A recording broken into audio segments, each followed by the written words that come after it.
must be the bearer of bad news. Even with X-ray, her clothes will not turn transparent. Your heart rate and blood pressure is rising. The concentration of phenylethylamine in your blood is rising rapidly. What are you excited about?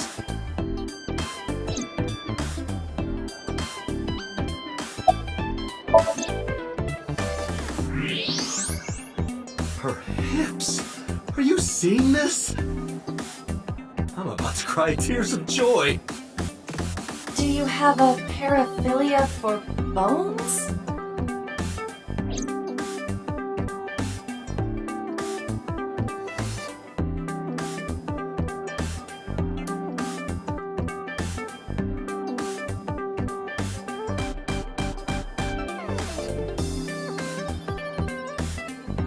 It looks like a flotation device, right? But it's actually a huge donut.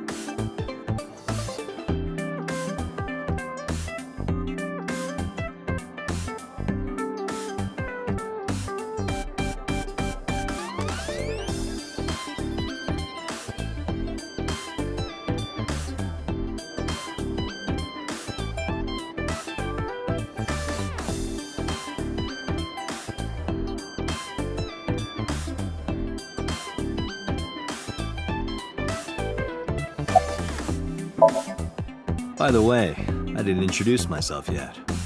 I'm Kaname Date of the Metropolitan Police Department. You're a detective? Something like that.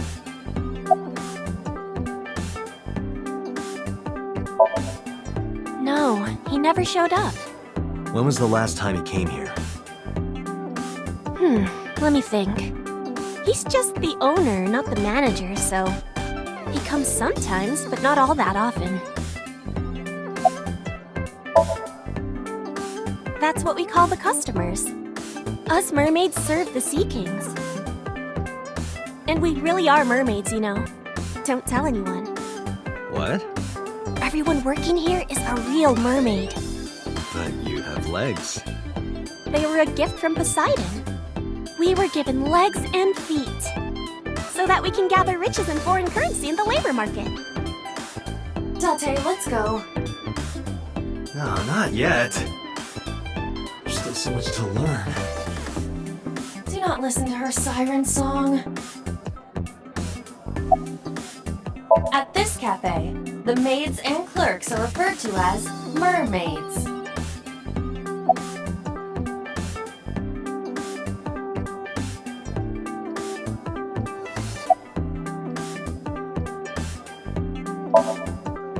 Because I'm worried about Tessa. Iris, what's the matter? Yesterday night. Well, it was past midnight, so more like this morning. I don't care about the timing. What happened? Tessa was streaming, as usual, from her living room at home. But suddenly... Actually, let me just show you. I always record her streams.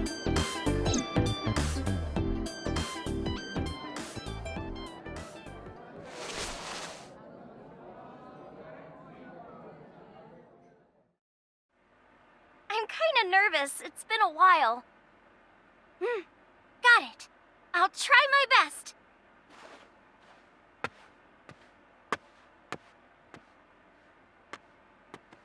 Okay, everyone!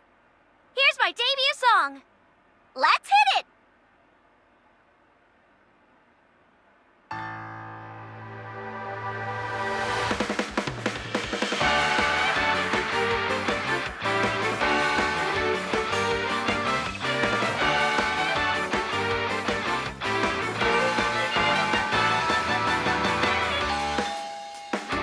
Who could it be at this hour? Is it Date again? Okay, 1 second, I'm coming!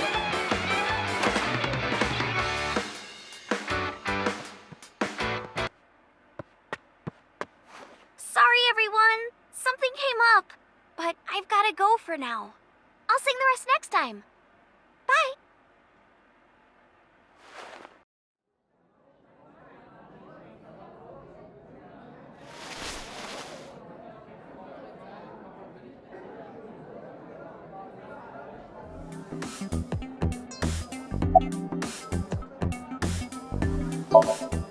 Sure am. I come here whenever I've got time and money. I was here yesterday, too. Around 6:30, I think, but I couldn't get in. I saw a sign at the entrance that said the whole place got rented out for some party. But I came all the way to Akihabara, you know? I didn't want to just go home, so I bought a new one. A new what? A phone? I dropped my old one in a puddle, remember?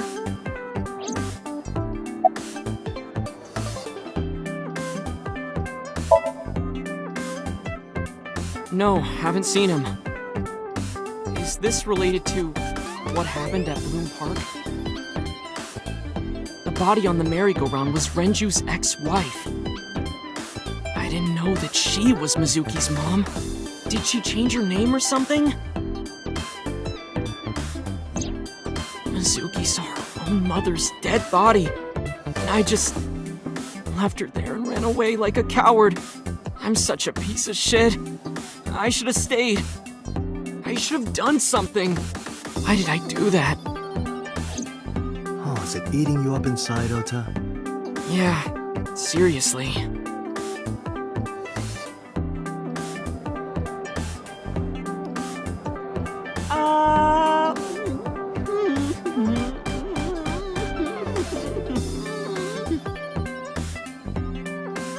While you're sitting here adding up your options?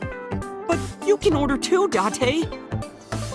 That's not why I'm mad, Ota.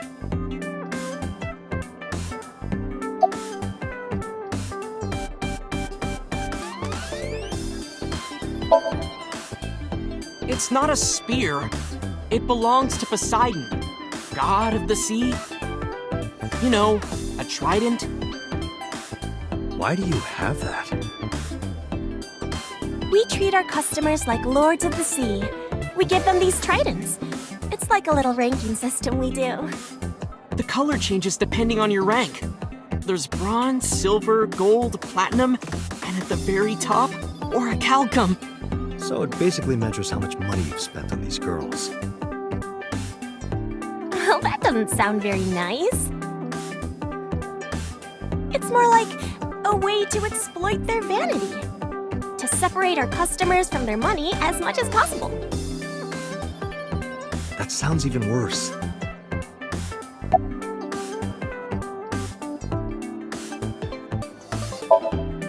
I'm still gold.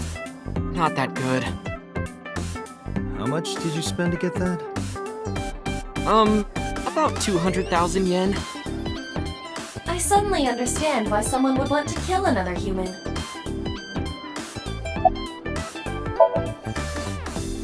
One hour into the stream, so about 2 a.m.? That's weird, right? Someone coming to visit at 2 in the morning? And then she leaves? She looked really serious, too.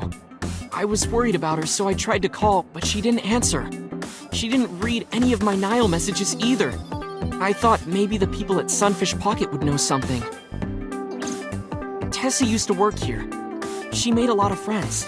I'm one of them. But I don't know what she's up to. I asked the other girls too, but no one knows anything. Iva, call Iris.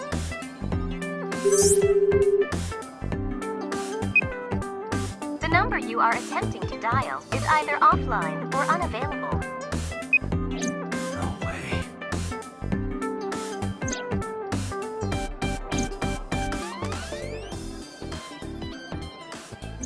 Anyway, prophecies are simply not possible.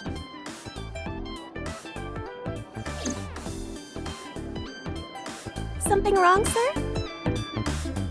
No, nothing. I wonder if Tessa's okay. I'm so worried about her I can barely eat.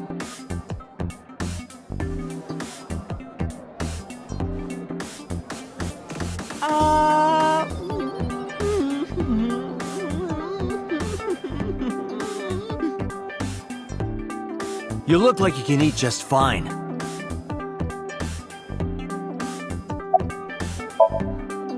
Date, Renju is not at this location.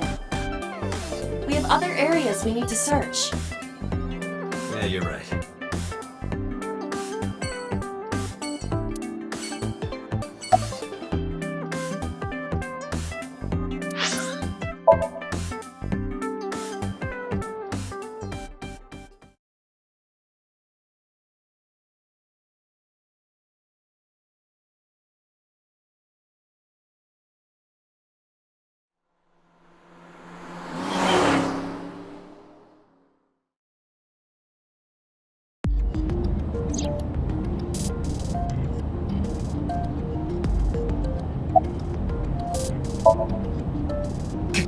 Ghost! I have been here for several minutes now. Could you not come out like that? Why not? If people see you, they'll freak out. Do not worry. I can only be seen by you. I am sending this projection of myself directly to your brain. Oh, right.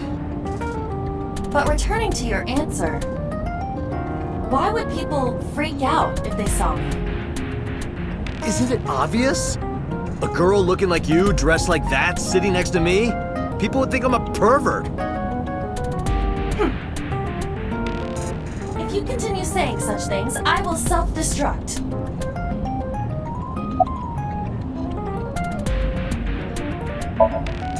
An AI never lies. So, you weren't kidding. What happens if you self-destruct in my eye socket? Your skull would pop like a balloon.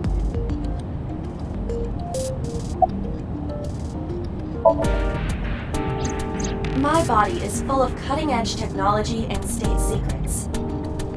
In terms of hardware as well as software.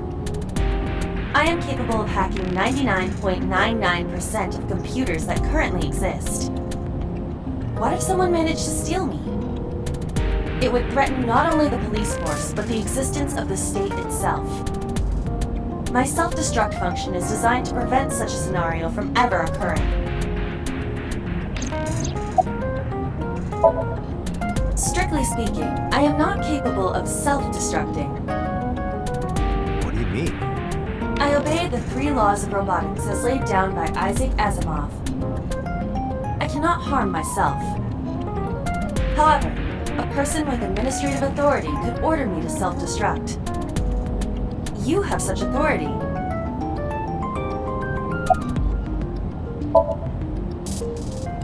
Let us determine a code number.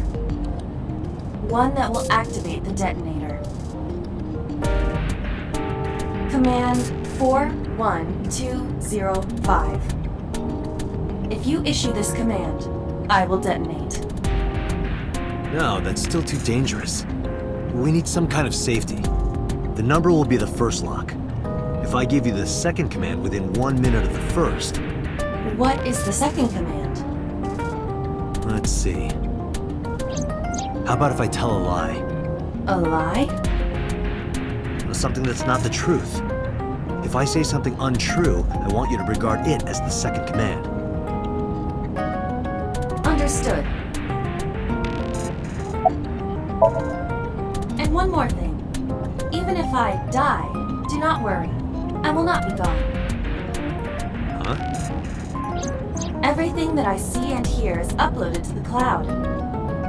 All by wireless communication in real time. Even if my body is destroyed, my backup data will not be lost. My memories, as well as my core programming, will be preserved. So you're basically immortal. Yes, as long as the server is alive.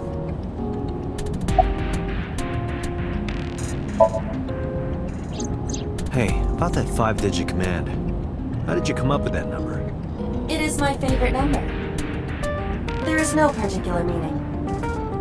Really?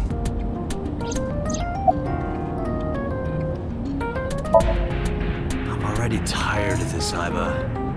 That's not like you. Is something wrong? Shogo's estimated TOD was 2 days ago, 5 p.m. It's been more than 48 hours. But our investigation has made zero progress. I'm sorry. I just wanted to whine about it for a bit. In 5 years, this is the first time I've heard you so dejected.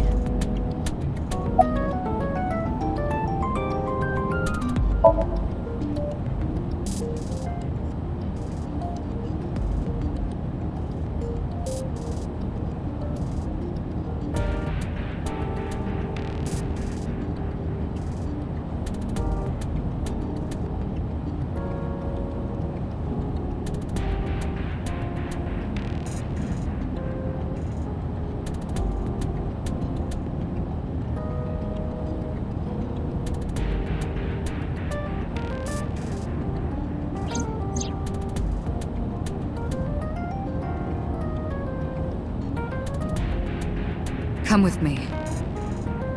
To where you belong.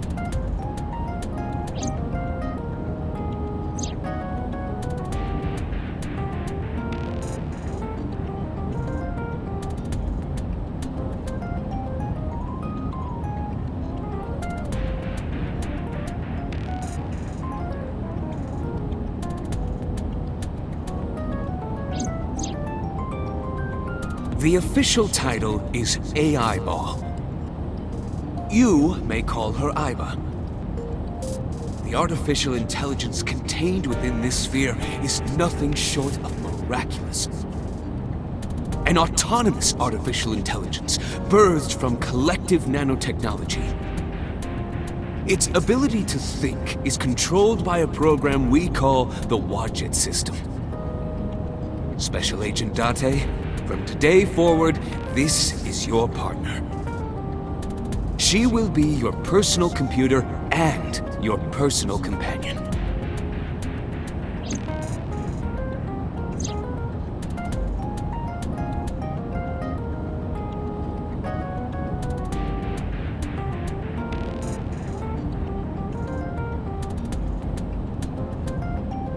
This time is different.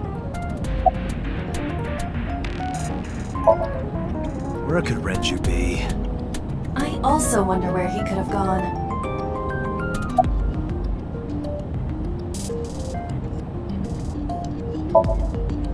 About Shoko Nadami's murder. We still need to see the investigation through. The only relevant lead is the call made to Shoko's phone. Iba, is that number still turned off? Please wait.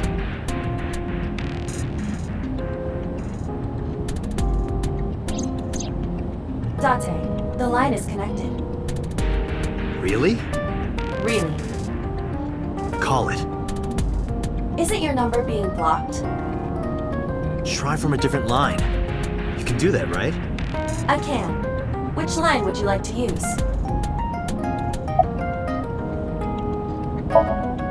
I see. The caller did attempt to call Shoko's phone. If we call from that line... Right, he might pick up. But a normal call may yield the same results as before. I have an idea. Do you remember what Shoko's voice sounded like? Yes, I do. I remember everything that I see and hear. Can you reproduce her voice? Analyzing recorded audio data. Imitation should be possible. Well then, You want me to call with Shoko's voice? yeah. Me? You're the only one who can. Fine. I suppose we have no choice. Are you sure you can handle this? I am an artificial intelligence. Not a human prone to nervous breakdowns and mistakes like you. All right, Hal, let's see what you can do.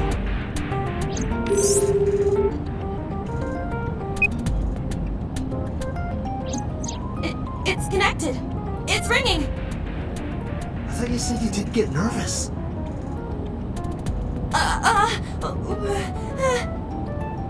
Calm down. Deep breaths.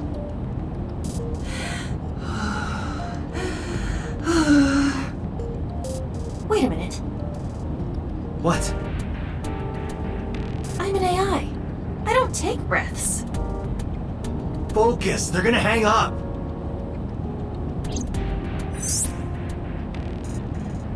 Hello. This is Nadami Shoko. Impossible. Shoko is dead. Yes, I died 2 days ago. Idiot, why did you say that?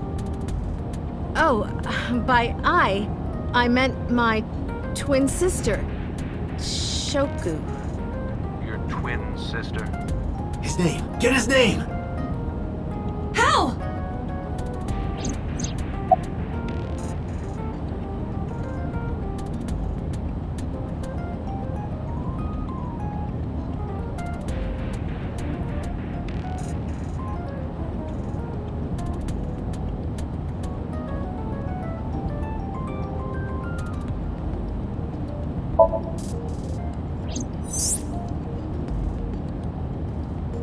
an imposter!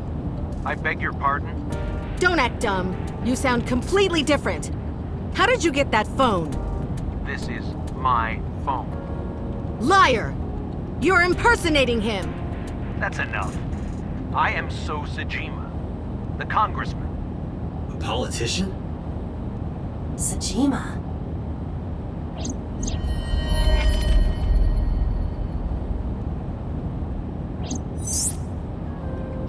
Sorry for doubting you. It's fine.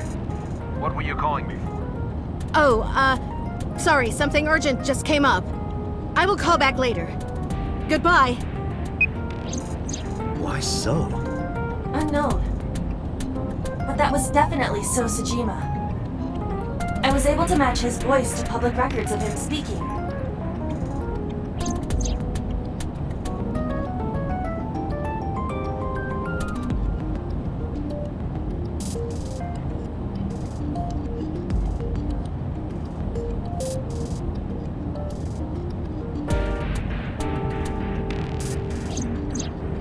In any case, that was an excellent performance, was it not? Yeah, good job. Is that all? What, do you want me to pat you on the head? No! Nothing like that.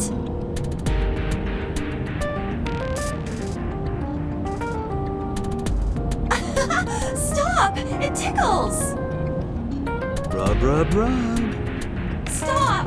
The nerve might break!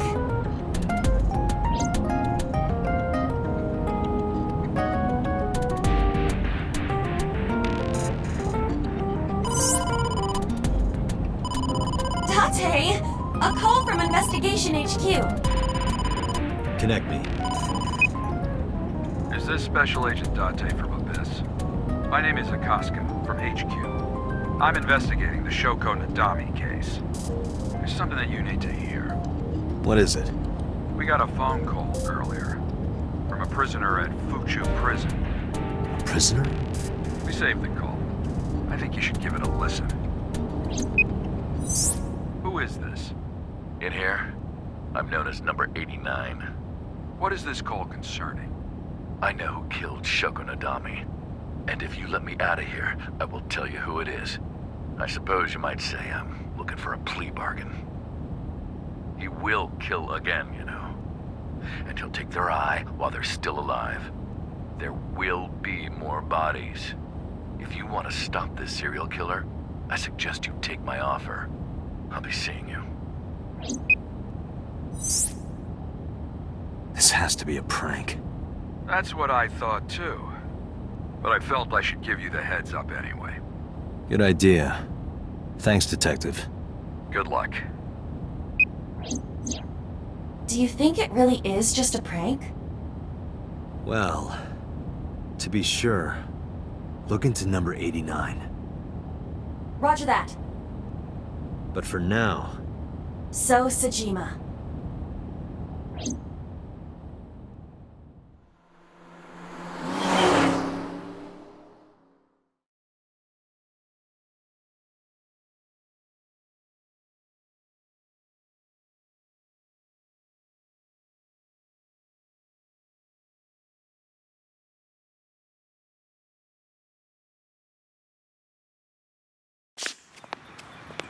Hey, you can't be here without permission. I'll call the police! What happened? Sir. A police officer. You.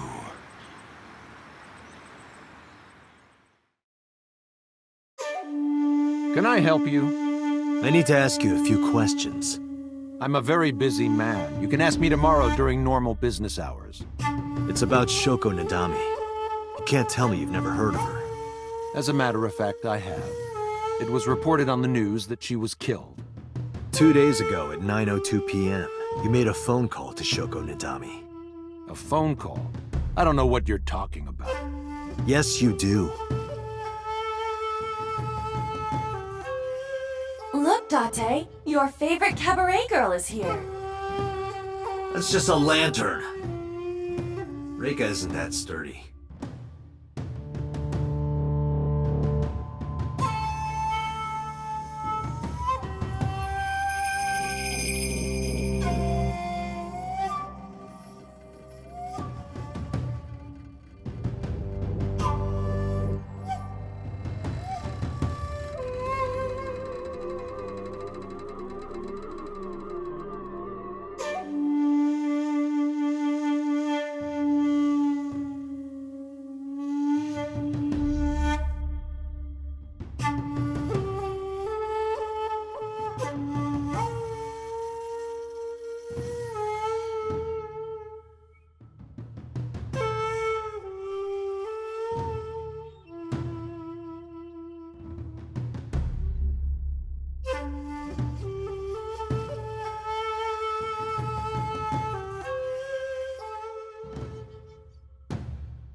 look, a Kappa.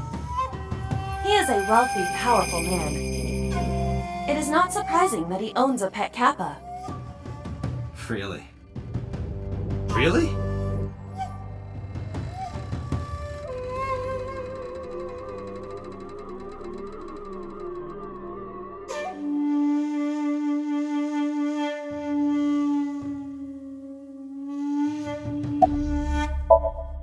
What's your name?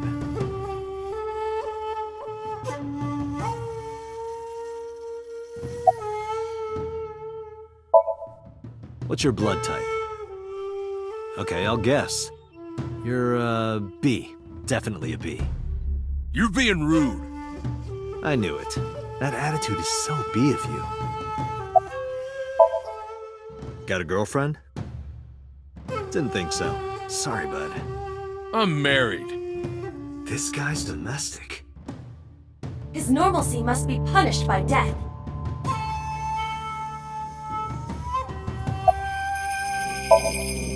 Your boss is a liar, you know. Aren't all politicians? That's surprisingly honest. Don't those sunglasses make it hard to see?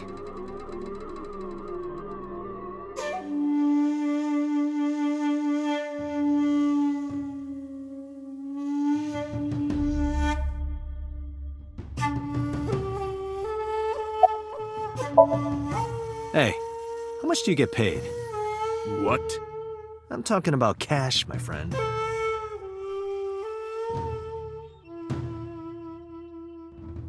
Probably double what you make. Really? Iba, bring up a job search website. On it.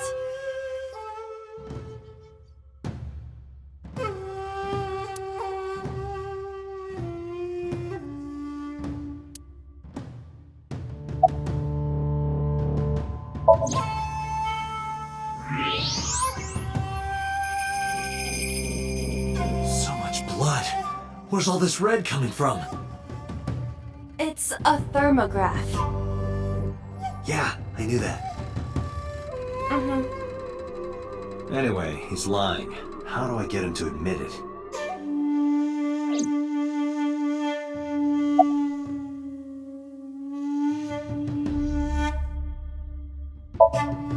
Iba, call his phone again. Using Shoko's line. Understood.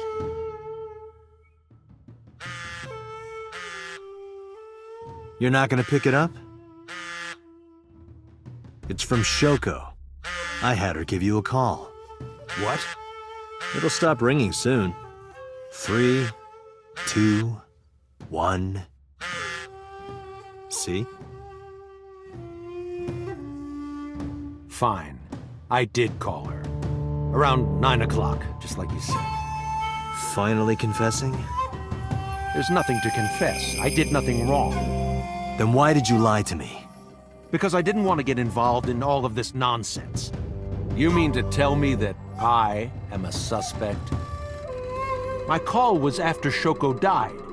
If I were the killer, why would I do that? I don't know. But I'm asking the questions. Do you have a warrant? I thought not. I'll be leaving now. Good night, Detective.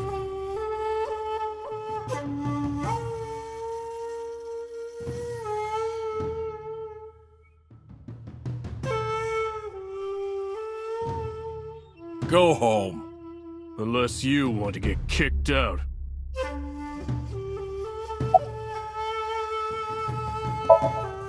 Do you know where So was Friday at 5 p.m.?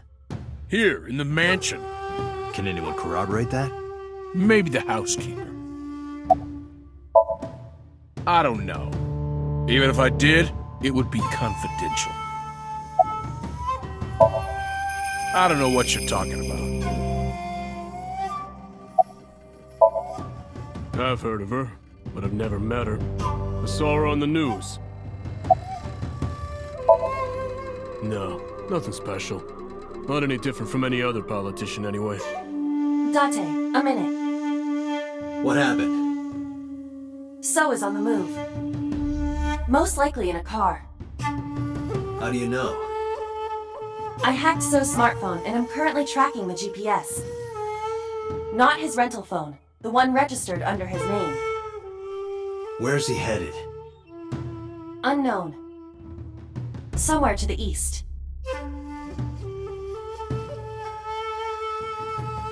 Keep tracking him. Roger that.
What was So doing here?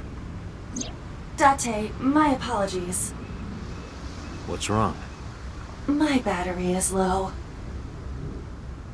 Are you serious?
This is...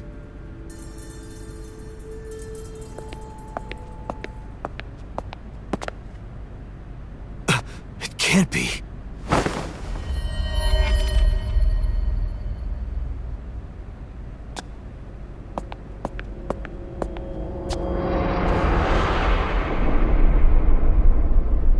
Iris.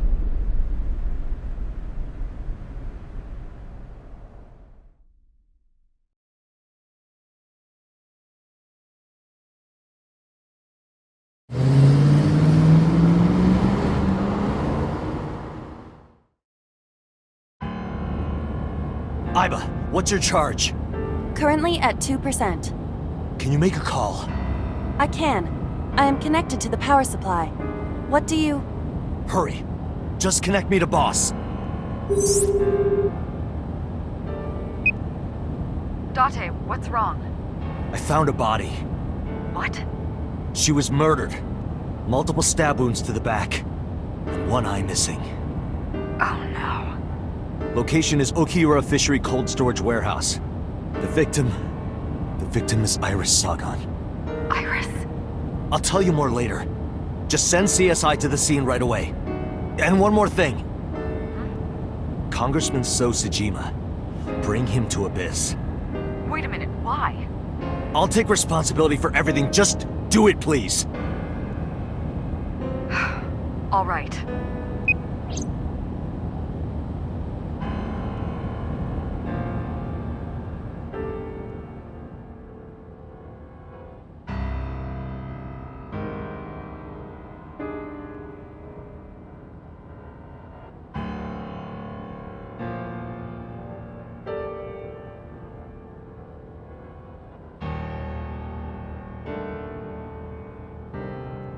Because sometime real soon, I'm going to die.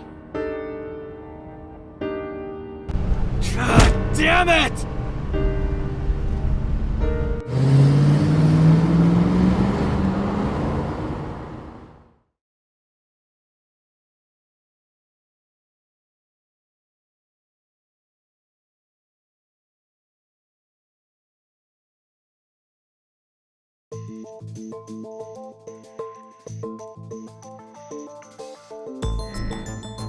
Do you honestly think you can get away with this? Funny, I was gonna ask you the same thing. Date, calm down. You know Iris Sagan, don't you? No, I don't.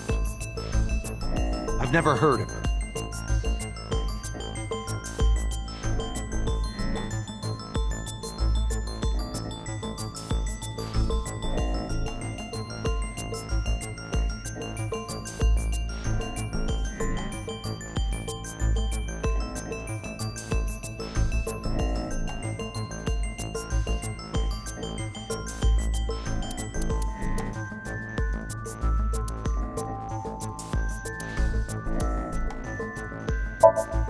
This is the image stored in the Persons of Interest database.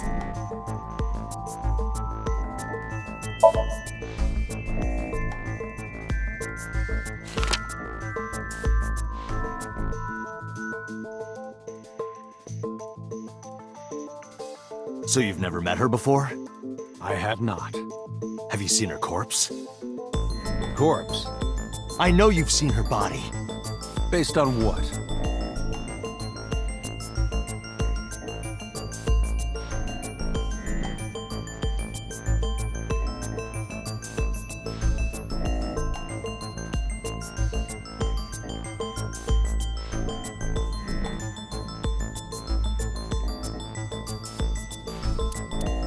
Thinking about how Iris's body was frozen when I discovered it must have taken at least 8. I entered the warehouse at 9 p.m. 18 hours prior. Iris was last seen. She was live streaming, meaning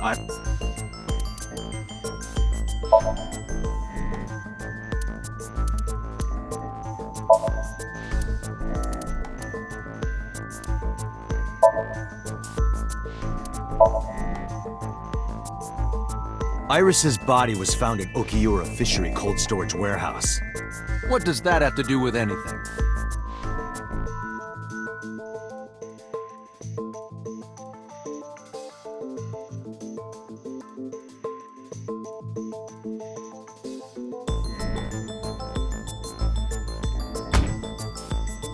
This. Iba, play the video. Right away.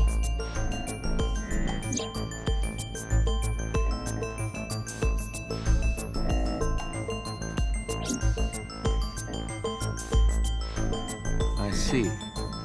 Then I suppose you know I was there. Then you saw the body. I didn't. I was at the warehouse. But I didn't see any corpses there. Don't lie to me! It's the truth. Then what were you doing there? I choose to remain silent. You what? Remain silent. As is my right, guaranteed by law. Remember that I am a politician. I know my rights. Date, can I get a second? What? Does it matter if he saw the body or not in this case? He's a busy man. If we hold him here too long... You want me to stop beating around the bush? I certainly do. You believe that Sosajima is her killer. Or is at the very least involved in the crime somehow. Yeah. Why not ask him for his alibi first?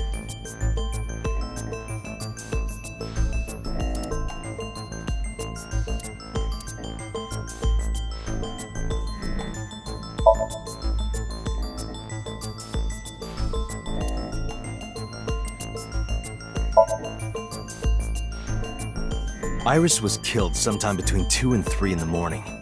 Do you have an alibi for that time? I was playing Mahjong all night. At a place called Dora Dora in Shinjuku. Politician spending all night in a mahjong parlor. An exclusive Mahjong parlor, yes. The It's Mahjong, you should have had 3 opponents with you. Indeed I did. But they were all strangers. I don't remember their names. Date, I did some research. Dora Dora is a private room mahjong parlor. It is owned and operated by one individual. If the rooms are private, that limits the number of potential witnesses. The shopkeeper might be in So's pocket, and he's the only one we could ask about So's alibi.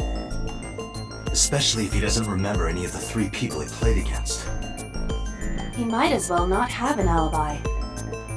That's not much of an alibi, So. Please, this is ridiculous. First you suspect me in the matter of Shoko Nadami, and now this? I haven't killed anyone. Not Shoko, not Iris.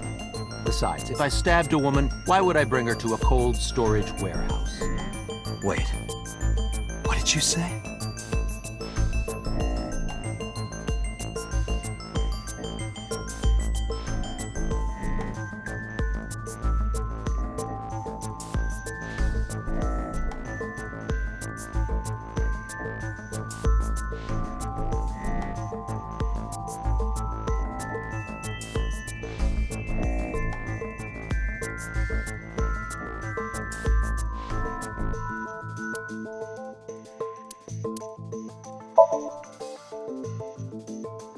I never mentioned Iris's cause of death. How do you know she was stabbed? Because you did it? don't be stupid. Then how do you know? Stop dodging the question and answer. Boss, give me permission to sync. He can't hide inside his own head. You've got it. Sync with him.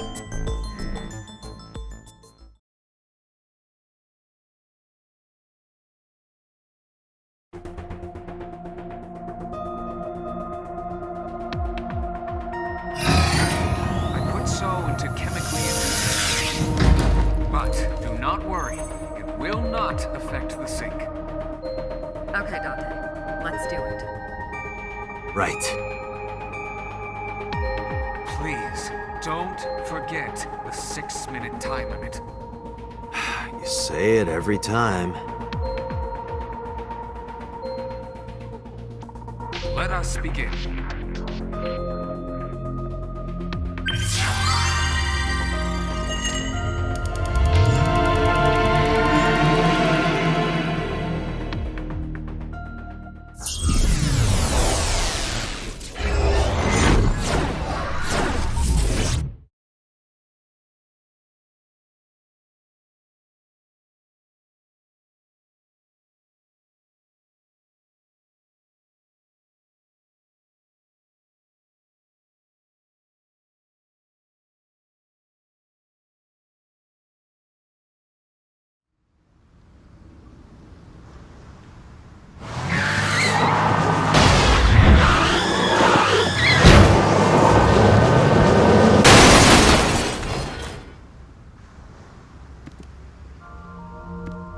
Did you witness my superior driving technique?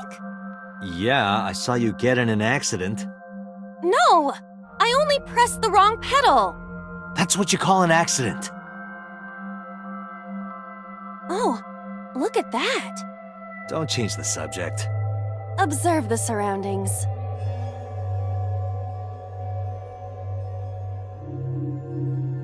Huh. In a word, I'd say it's strange. Maybe this is So's corrupt nature manifesting itself. The man's Somnium is almost as corrupt as he is. I am impressed.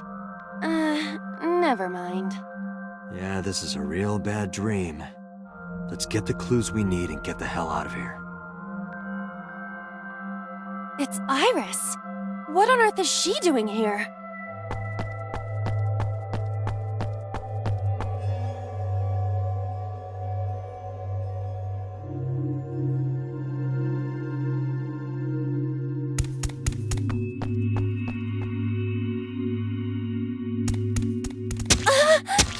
Iris! We can't go any closer? We cannot. That silhouette we saw. This is So's Somnium. During a sync, we experience the subject's dreams from a third-person perspective. In other words, It has to be him.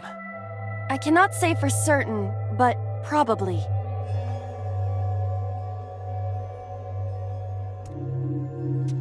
What's going on? It appears that time is looping in this warped space. Time is looping? Can't you do something about that? What exactly do you propose I do? You're telling me I have to watch this scene over and over? I don't want to watch it either. Well then... I suppose we can help her. We may then be able to ask this manifestation of Iris some questions. Huh? Sure, do whatever you gotta do. Yes, we have to save Iris, no matter what. Yeah. But to do that, we gotta do something about that huge wooden box.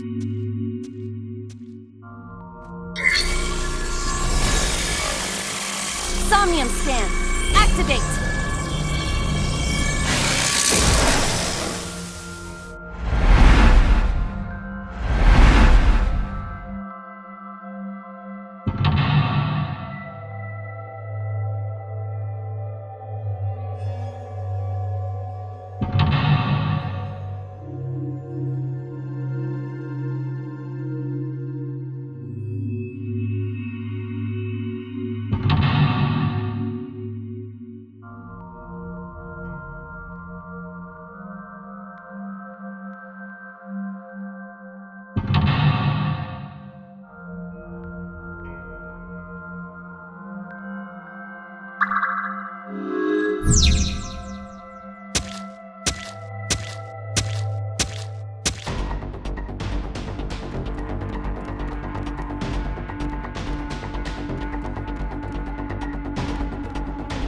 A forklift.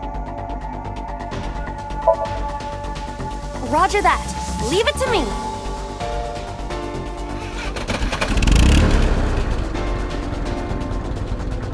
It is time to unleash the Drift King. Didn't you crash a minute ago? Besides, the forklift is front-wheel drive.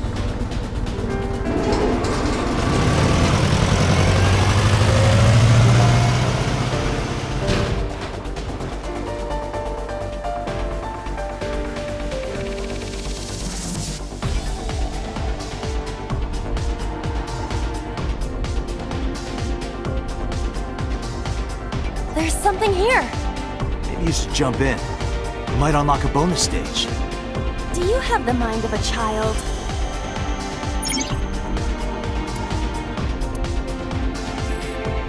A mysterious warp space suddenly appeared. Here? Yeah. My hand. Yeah, you can do it. I suppose if I must.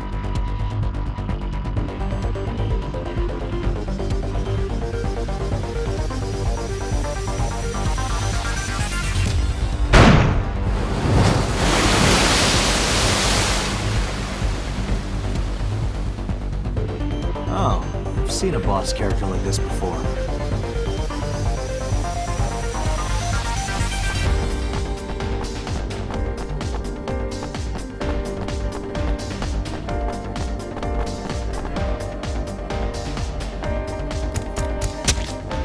Are those boxes in the way too? We do not have time to move each one. If only we could use that crane.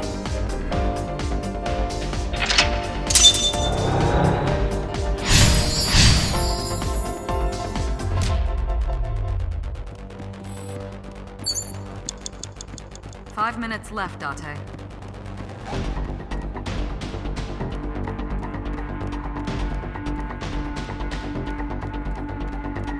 A door to the warehouse. I cannot see inside.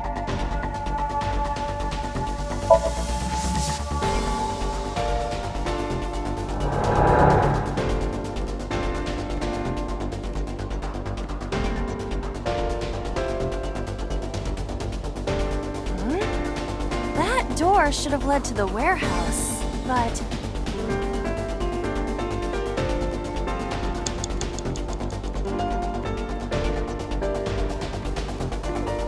Is this some kind of control panel?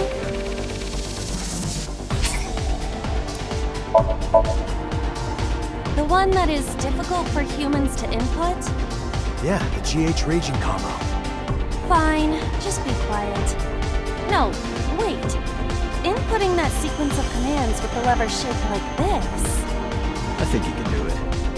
I'll try.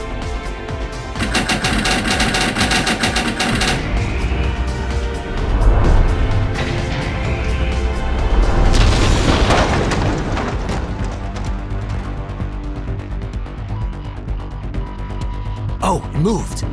Ring out! That's a KO!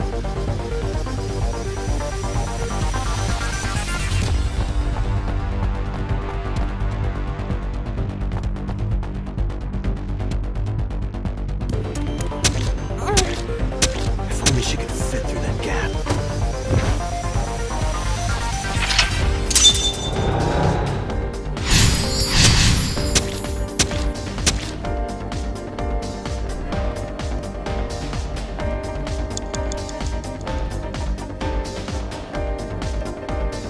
A warehouse door. Delivery!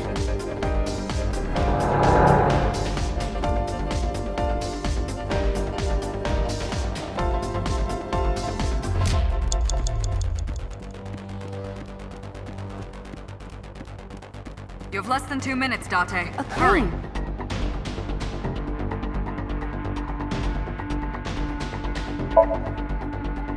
Not that I am against it, but Can you not climb? I don't see any place to get a hold.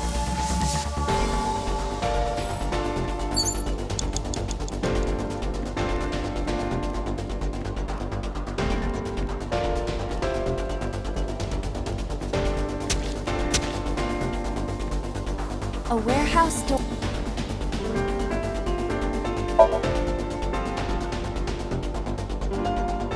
I hear deep, excited breathing. Don't tell me.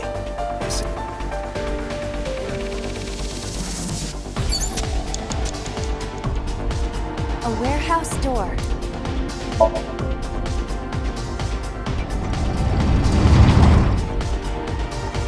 What's this? Something came out. Edible seaweed made this way or something. Nobody needs to hear your superfluous narration.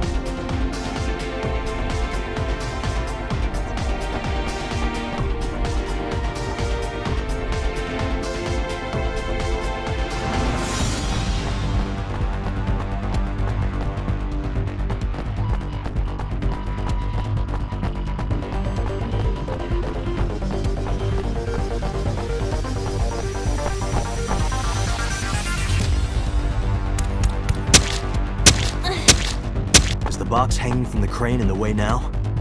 Was there something under the wooden box? Let's just go back and lift it up for now.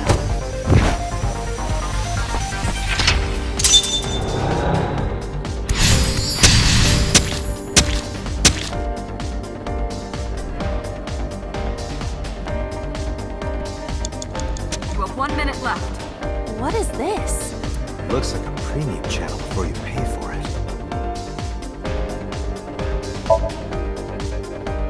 Oh, I got smaller.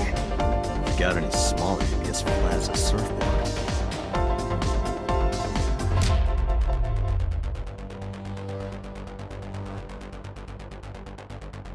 Date, you've got less than 30 seconds.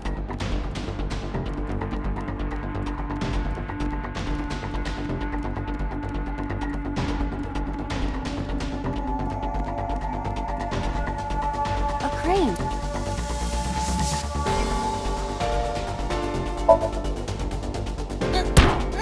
There is no point if we are going to... Date, Damn you!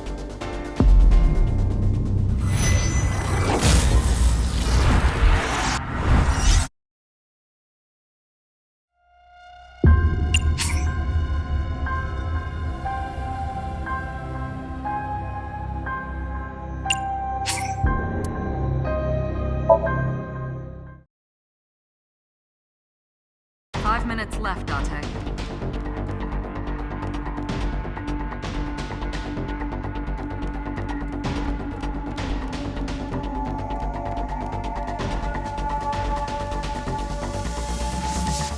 to the where.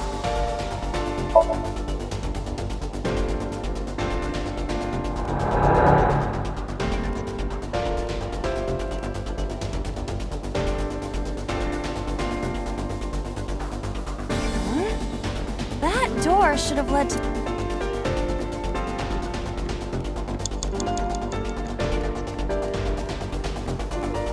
Is this?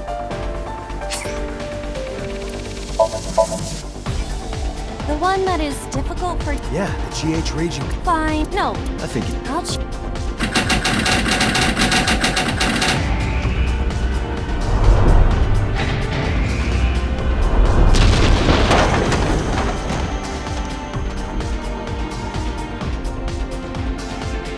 Oh, Ring. that's a KO.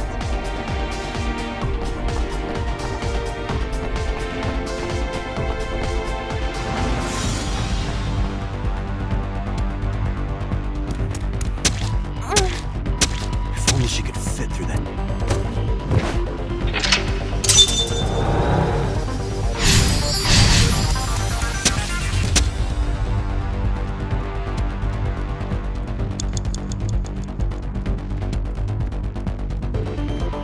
A warehouse. Deliver.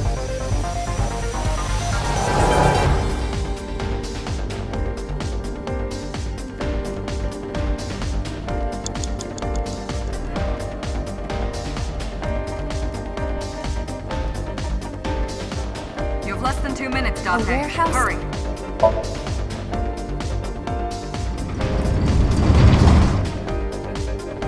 What's Edibles. no, but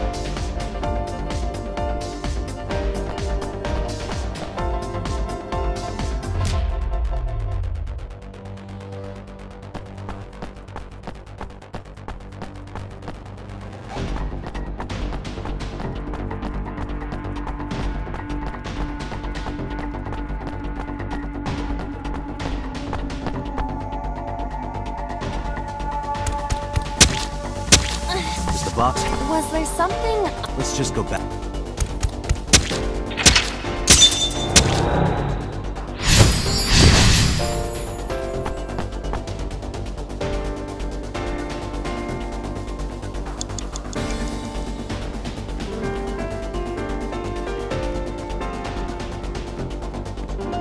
A warehouse.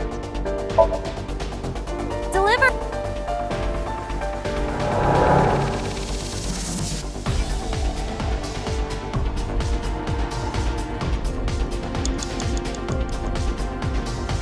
Is this some kind of?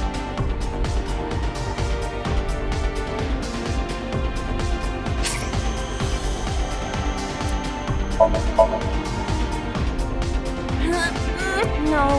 Got it. Well, that wasn't it.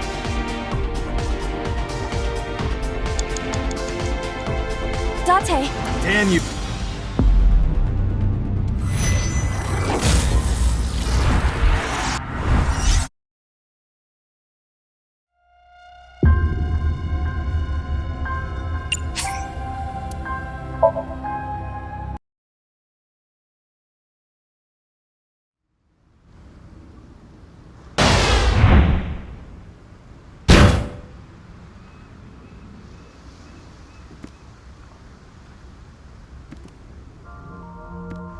Did you witness my superior driving technique?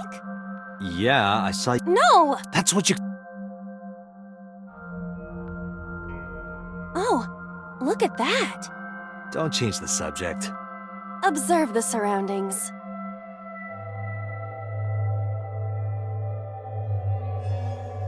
Huh. In a word, maybe this is. The man's. Yeah, this is. Let's get the clue.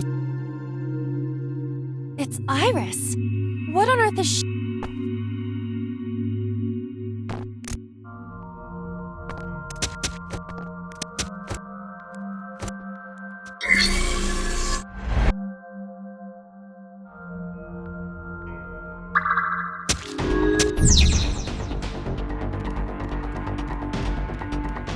a forklift.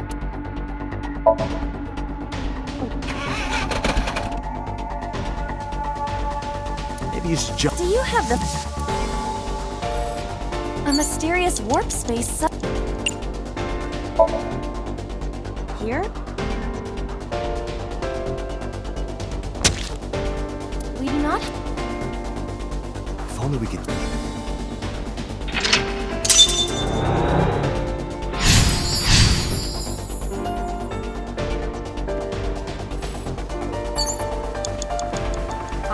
Left, Dante.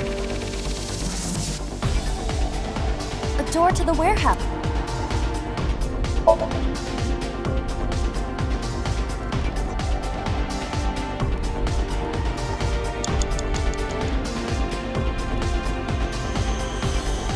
Is this...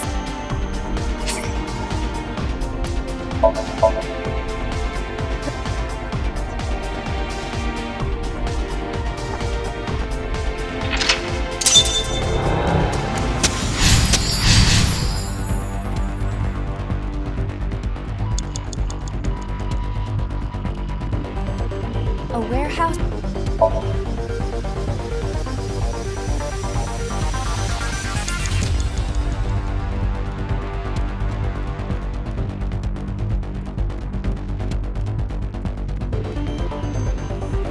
A warehouse?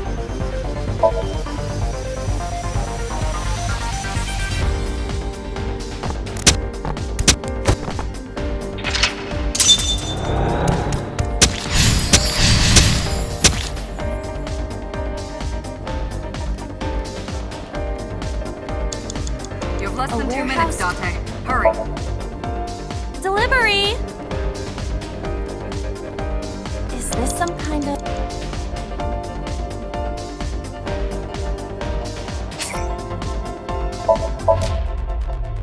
Understood.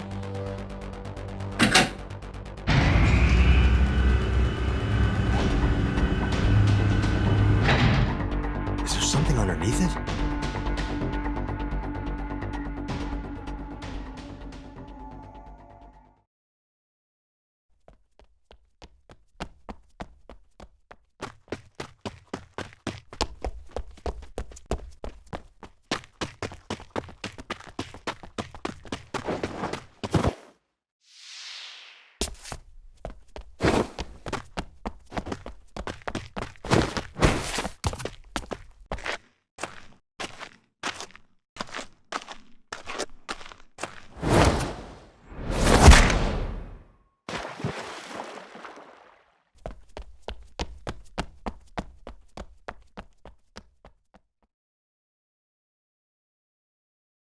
It appears Iris was saved.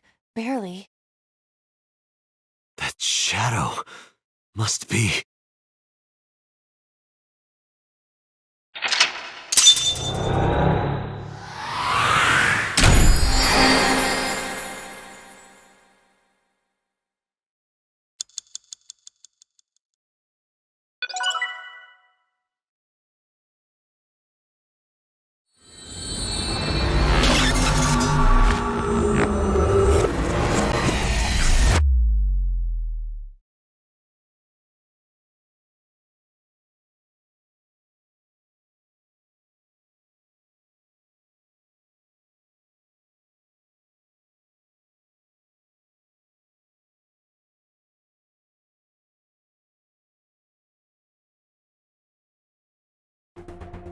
Iris was in the Somnium earlier. Yes, we saw. An unidentified figure tried to stab Iris to death. And Date and Aiba... Who is that figure? Probably So himself. True, he could imagine himself in his Somnium that way. Mr. Date's ego algorithm processed the figure into that particular image. What are you people talking about? If you're quite done here, hurry up and release me.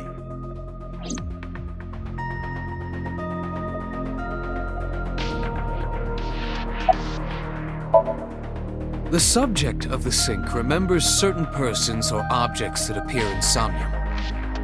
But they might not have a clear form.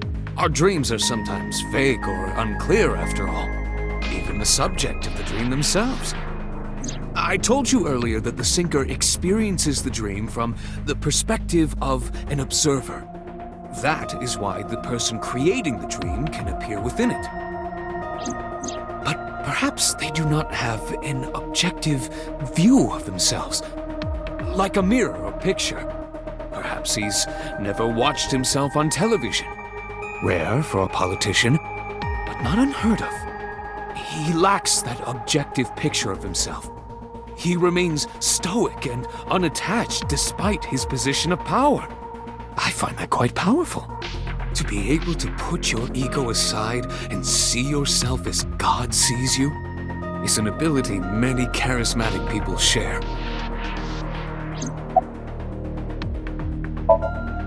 He may not have a rational, objective assessment of himself. So, even if this figure is ambiguous, It could be so. indeed. Imagine the human brain as being made up of two elements: memory and algorithmic structure. The former is preferable because the latter can be problematic. It can output things based on the inputs it is given. To make this easier to understand, compare this to a computer. Memory is like your data stored on a hard disk. The algorithm is the program. This program controls everything, from higher cognitive functions to primitive instinct. This program is what creates the phenomenon of consciousness.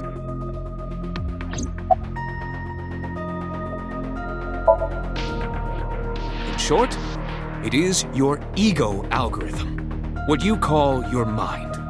Recognition, cognition, consciousness.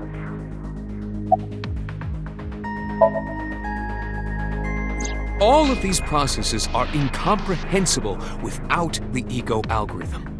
However, the Wadjet system is revolutionizing the way we think about consciousness. The Wadjet system controls my core programming. Using Wadjet, we could map the neural circuitry of the human brain. And we discovered a specific circuit that is key to the phenomenon of consciousness. However, we human beings are still unable to fully grasp it. It's far too complicated. But even if we don't understand it, we can still use it. You don't have to understand electromagnetism to use a microwave oven. The Wadjet system is how we are able to extract the sinker's consciousness. That is what makes sinking possible.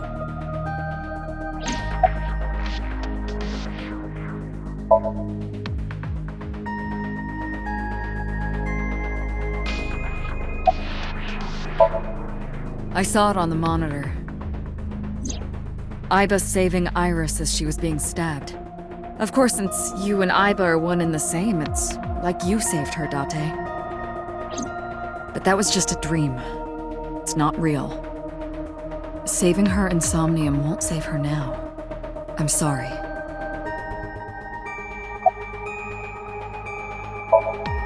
Are you kidding me?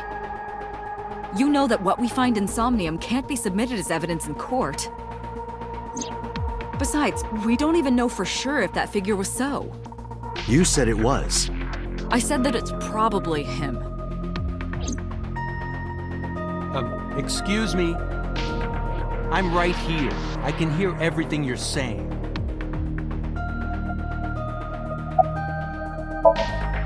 No, nothing yet. They arrived a while ago, but that warehouse is owned by Okiura Fishery. I know. Iba, can you check to see if it's the Okiura we know? Searching.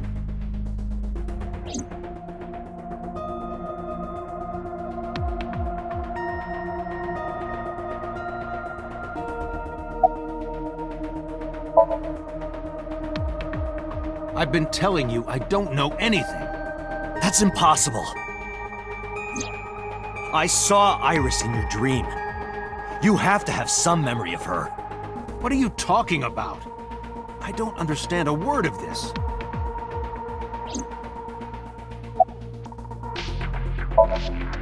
Come to think of it, I still haven't heard your explanation for this. 2 days ago, you called Shoko Nadami just after 9 p.m. Why? That is a private matter that I will not discuss with you. What were you doing at 5 p.m. 2 days ago? Reading a book at home. You can ask my housekeeper or my bodyguards. They will confirm that for you. That does match what the bodyguard said earlier. But they're like family to him. They're not above telling a lie to protect their boss.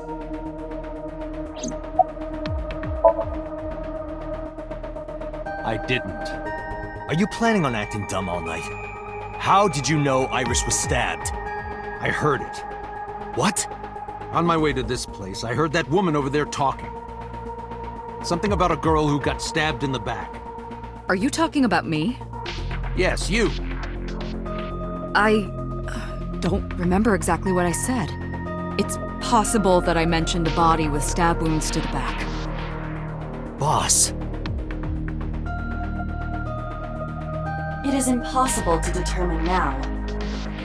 He very well may not have seen Iris's body. No, he still must have. He was in the warehouse. But does that mean we can conclude for certain that he saw the corpse?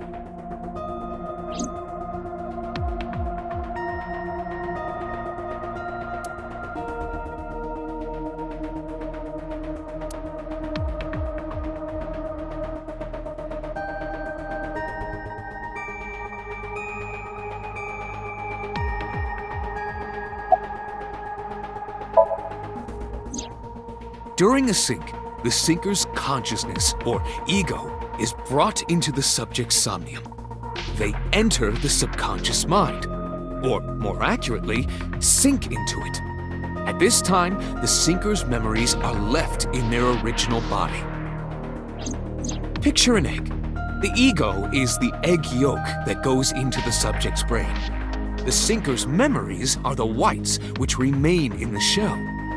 The sinker, or rather the sinker as their pure ego, experiences the subject's somnium. But to be precise, it is not only ego. When synced, a modicum of memory data does get sent into the subject's brain. Imagine separating an egg yolk from its whites. No matter how you try, some of the egg whites will always stick to the yolk. This is just like that.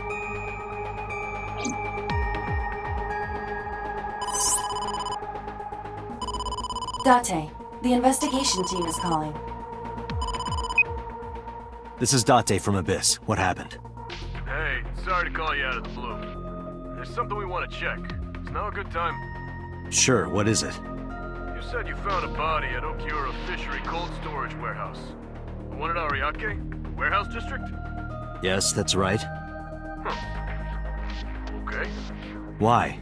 What happened? It's, not here. What's not there? We searched all over the warehouse. We didn't find any bodies.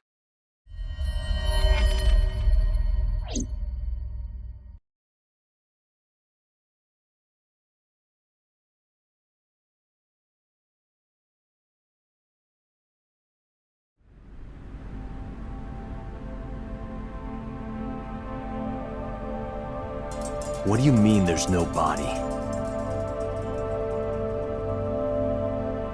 We looked everywhere, but nothing. Date, I am not doubting you. However, are you sure? Yes, I'm sure. I saw it. I know I saw it. I saw Iris's body with my own right eye. Then perhaps someone moved the body. Between the time we left and CSI arrived. No, there's another possibility. There is?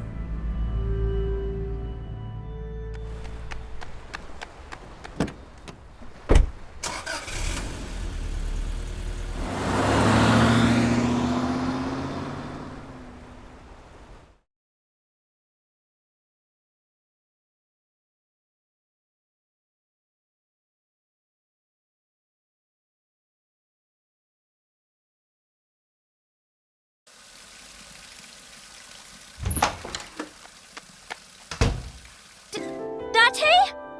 Iris! What are you doing? Barging in without ringing the doorbell? Oh, you see, Mizuki ended up staying at my place. Something wrong? The world changed.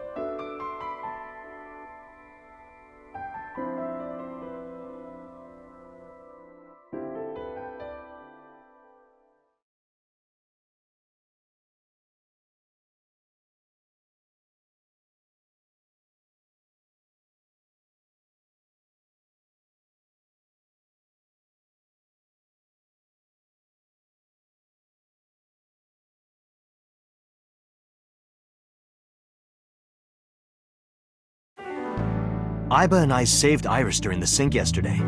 She wasn't killed. True, but that was only a dream. Maybe the dream changed reality. Impossible. Then how else would you explain it? Iris came back to life.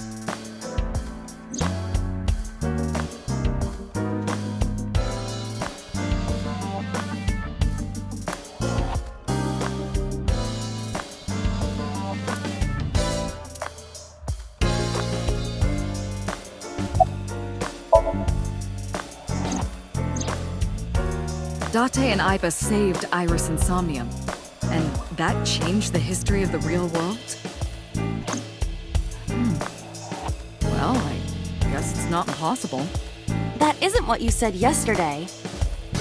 That was then, this is now. A woman's mind changes with the phases of the moon, you know? No, it doesn't. Anyway, I believe in Date. I trust him more than anyone else in Abyss. Congressman Sejima is suspicious in more ways than one. Exhibit A. 3 days ago, So called Shoko Nadami's phone. We still don't know exactly why. He only told us it was meant to be private. Exhibit B. So Sejima was at Okiura Fishery Warehouse last night, but he didn't inform us of this. There must be something he doesn't want us knowing. Exhibit C. So was in Iris's Somnium. Dreams are constructed from memories. Yet the good congressman denies he ever knew Iris. Stranger things have been known to happen. 2 days ago, Date found Iris's frozen corpse in Mizuki's Somnium. It must have been a prophecy. Boss. There's a lot of stuff in this world that can't be explained by science.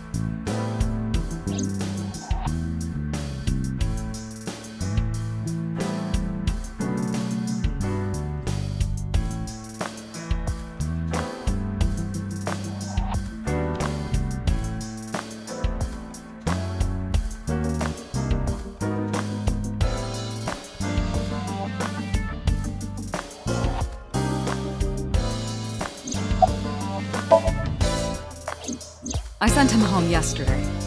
You released him? What was I supposed to do? We can't hold him without solid proof. What we saw with Iris hasn't happened yet. In any case, we have to speak with him again.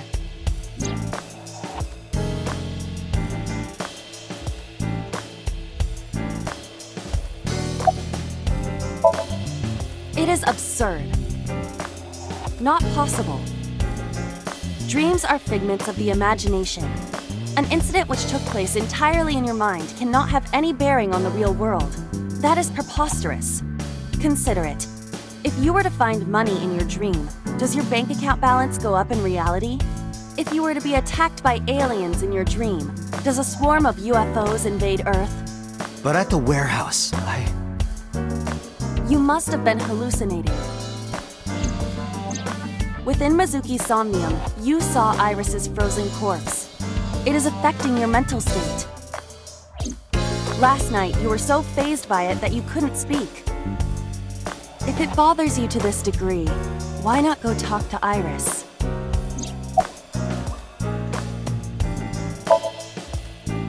Her cell phone is on. I can trace her via GPS. She is currently somewhere in the Lemniscape building. I have done some research. As the name suggests, the company is owned by the Okiuras. The same Okiuras we know. Renju's father created the company. Another connection to Renju. No, actually. Currently, Okiura Fishery has nothing to do with Renju. The company has been managed by office representatives for the past 17 years after Renju's father died. Renju holds no shares and is not involved in the management. In short, Renju did not inherit the company from his father, and it was instead given to other persons. But it can't be a coincidence. It certainly is suspicious.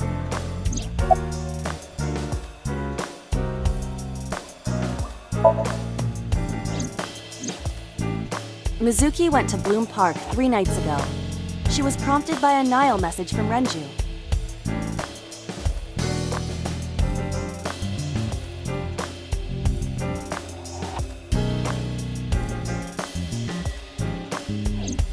There are 3 possibilities.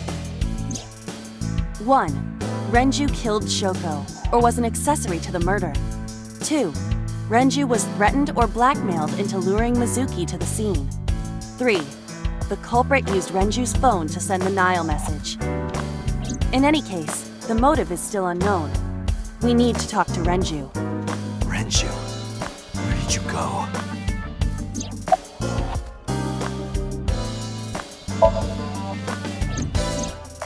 You asked Mama at Marble for information regarding Renju Okiura, correct? It is possible she may have something for you by now.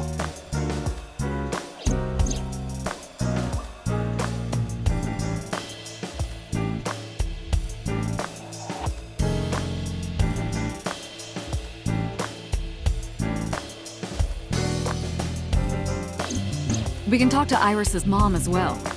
She was Renju's classmate, right? Iba told me about her.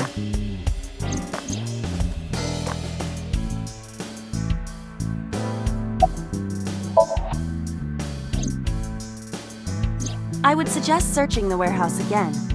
You may be able to discover why Iris was resurrected. There are 4 people I should talk to. Sosajima, Iris and Hitomi Sagan, and Mama. And I need to check the warehouse one more time. We have many avenues of investigation. Let's get moving.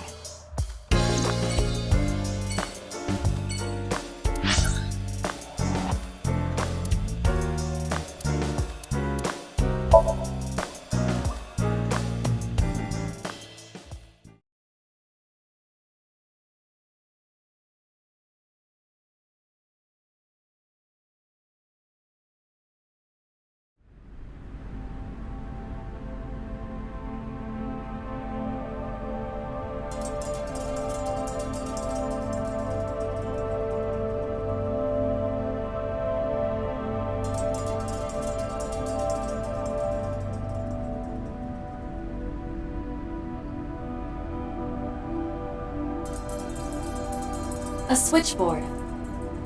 Nothing seems out of the ordinary.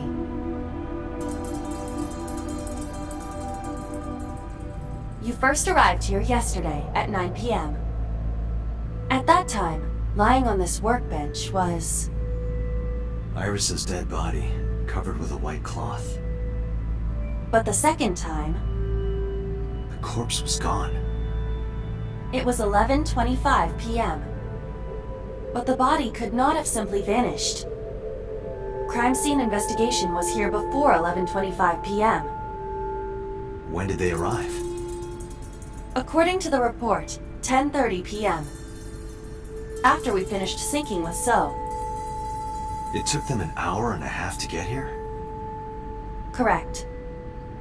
Why did it take them so long? Unknown. The report does not specify. Perhaps a result of outside influence. Outside influence?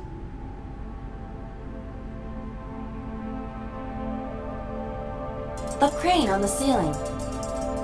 Nothing has changed.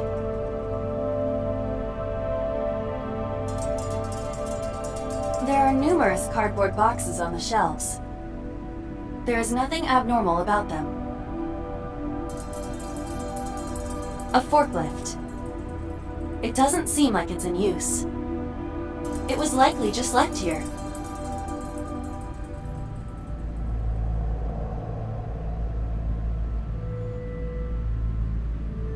A forklift. Nothing seems out of the ordinary.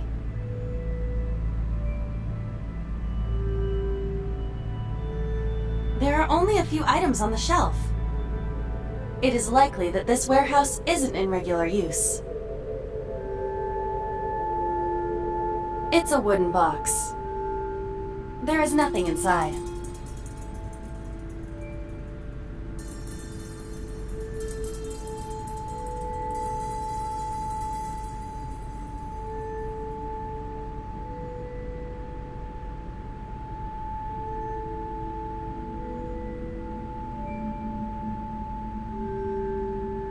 That machine is used to cut ice. Do they store ice here?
In any case, there is nothing of note about the bench.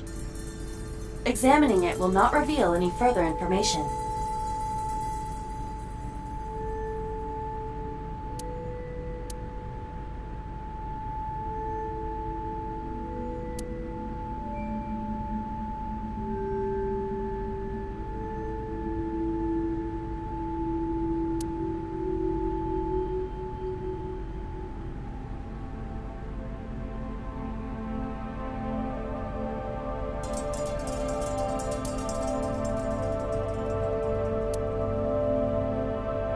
Nothing. But finding nothing may, in fact, be something. What do you mean? I was just thinking out loud. Let's get going. Date, your temperature is dropping. At this rate, they might find your body in here.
I apologize for yesterday.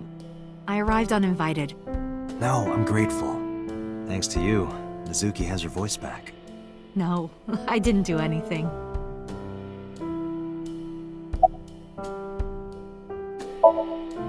You asked me that yesterday.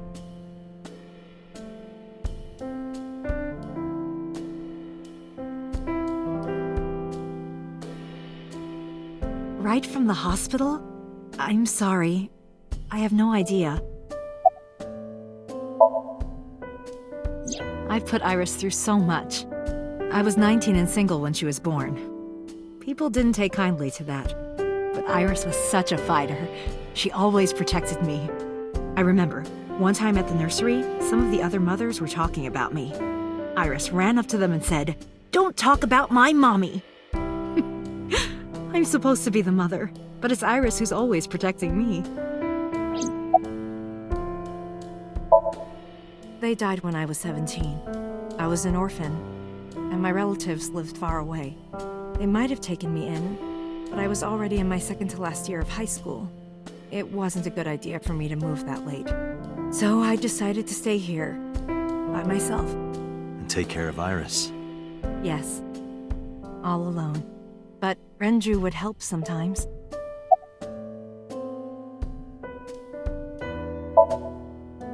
It was always just me and her. Vacations, barbecues, zoos, amusement parks. Just me and her. Oh, that reminds me. When Iris was 5, there was a children's theater show in Bloom Park. It was called Milky Moon. It was about girls as magical space rangers and such. She loved singing and dancing, even as a kid. Whenever she heard music, her body would start moving. It was a quirk of hers. And she did it at the show, too. Toward the end, when all the Milky Moon girls were dancing to the ending song, Iris climbed up onto the stage and danced with them. I tried to stop her, of course. I grabbed her arm and tried to get her to sit, but before I knew it, she was up there, dancing. And everyone was so excited. Even I was dancing by the end of it. When it was over, she had the biggest smile on her face. "Mama, you're a good dancer." That's the kind of girl she was. Whenever she sees someone playing music on the street, she'll run up and join them, right then and there. Music at the train station, the crosswalk beeping, even at convenience stores. When their little chime played, she would start dancing. It almost got her into trouble once. She was on the jungle gym and a truck drove by. It was playing loud music out the windows. She climbed up to the top and started dancing, but she lost her balance and fell. She fractured her leg pretty badly. It was on a Sunday, and it was hard to find an open emergency care. I was carrying her on my back, running and running through town. I could still hear her crying. "Will I still be able to dance, Mommy? Can I still dance?" She cried and cried into my shoulder. It was the only time she ever cried so much. No, that's not true. There was one other time.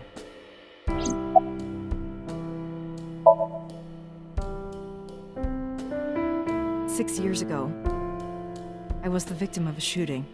After the surgery, Iris came in running. She was sobbing. Mommy, don't die! Don't die!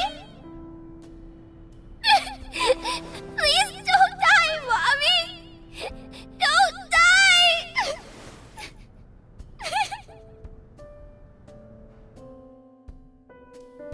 I swore to myself then that I would protect her, no matter what. Iris is everything to me, more important than my own life.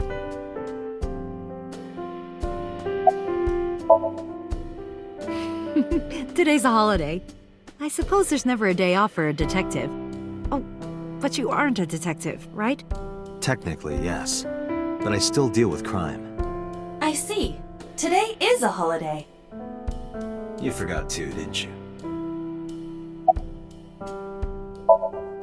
Iris must really enjoy dancing. Yeah. Though her drawing skills could use some work. Drawing skills? Look at the drawing on the wall.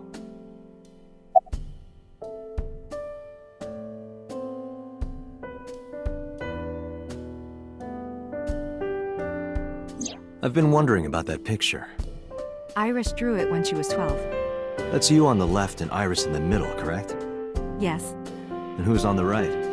the man I was dating at the time. It was only for 3 months, but... I met him about 6 years ago. Have you been to the Kume Shrine in the Minato district? I was praying there one day, and I heard a voice. Well, more like a groan. Behind the shrine, I saw a man sitting on the ground. He was bleeding badly from his stomach. I took out my phone to call an ambulance, but he grabbed my wrist, and he held me, and then he kissed me. I was shocked, but when I stared into his eyes, then I heard footsteps, and then a bunch of men yelling. They were looking for him. When the voices and footsteps faded, he let me go. Don't call an ambulance, and don't call the cops. I knew he had to be a criminal, so I took him to an underground clinic I knew. You took him to a mob doctor? Renju's friend. I only met him once.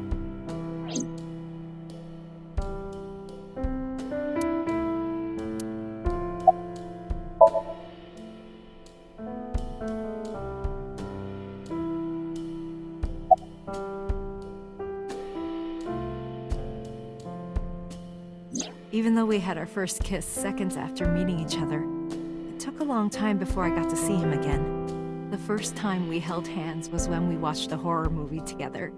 The first time I took his arm was when we went to a haunted house in an amusement park. But I wasn't the one who grabbed him. A zombie jumped out and scared us, and he clung onto my arm. He had that cute side to him, and I was falling in love. Our second kiss was in the car. It's cliché, I know, but we drove around at night, looking at all the lights. We parked our car near a warehouse and kissed. I don't think we ever said I love you, but we both knew. We were getting closer and closer. I introduced him to Iris about a month after I first met him. Iris never had a father figure in her life before. She warmed up to him immediately and treated him like a real dad. From then on, it was always the three of us together. We would go to the beach, to the river, the zoo, the amusement park. Going to barbecues with another person was a new experience for me and Iris. Everything felt so fresh. Every day was so exciting. Oh, sorry. You asked about the picture. He wanted to make okonomiyaki one day. He was working with the hot plate. It was ridiculous. He was trying to flip one, and it flew up in the air and landed right on my head. Iris saw the whole thing and laughed and laughed. I hadn't seen her laugh like that in a long time. I was having so much fun that I put an okonomiyaki on their heads too. Plop, plop. I added the bonito flakes and mayo and sauce. At this point, there was no going back. Eggs flew, flour going everywhere. The room was not a pretty sight. After our battle, we laughed like crazy. We were rolling around on the floor. So Iris decided to draw it. It's nostalgic. But those days didn't last. 6 years ago, in November, a man with a gun broke into our house. Fortunately, Iris wasn't home at the time, but my boyfriend was. That's why the gunman came. He wanted to kill him. He wanted to kill him, and he would never stop. He pulled the trigger. I tried to protect him. The bullet hit me, but the police arrived. They were both arrested and incarcerated. Why was he after your boyfriend? Before he met me, he committed some terrible crime. I don't know the details, but it was awful. So he became a target for underworld criminals. I don't know exactly why, but I know that he betrayed them in some way. May I ask you something? Of course. I had heard that that incident was a random break-in gone wrong. Oh. That's not true. I lied about it at the time, because of Mizuki. Mizuki is Iris's friend. If she found out, Iris would find out too. I didn't want Iris to know. Know what? That I was dating a criminal. He was her father figure. Iris looked up to him. If she found out about his past...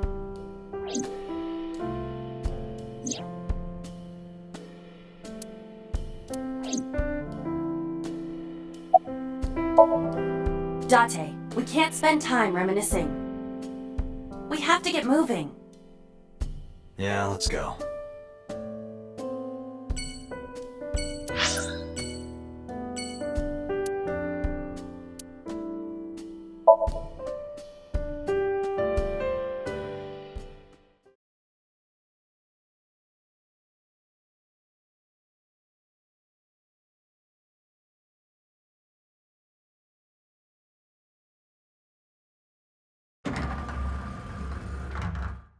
I am so aggro right now. Who says that? Why are you angry? You backed out on your Shovel Forge promise. I didn't make any promises. You promised me a date, though. I did go to your house. 2 minutes before midnight, and you didn't even take me anywhere. Yeah, because we only had 2 minutes. We could have gone somewhere. Iturup, Kunashir, Shikotan, Habomai? Absolutely not. Then you should have come earlier. Well,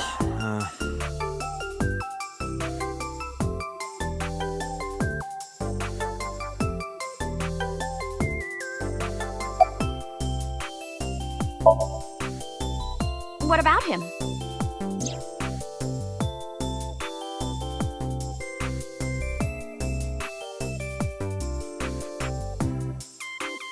A traffic accident?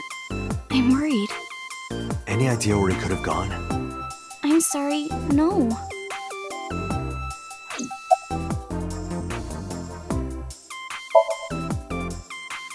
I've seen him on TV. Ever met him? No, Not at all. no, not at all.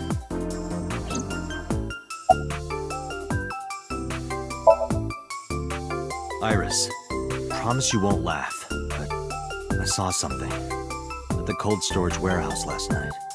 What? Your dead body.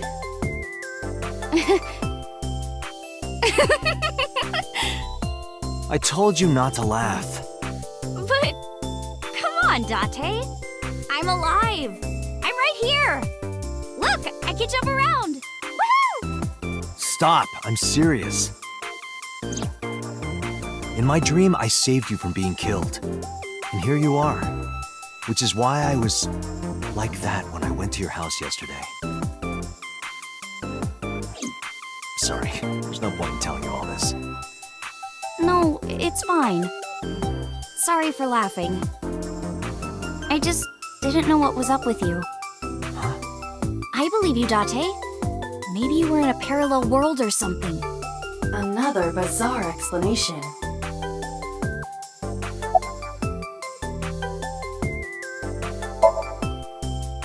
I know you were mad about our date, but why was your phone off? I couldn't get a hold of you.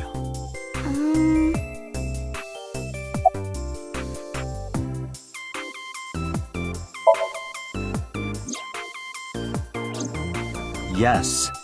All right then, Shovel Forge. No. Then go on a date with me.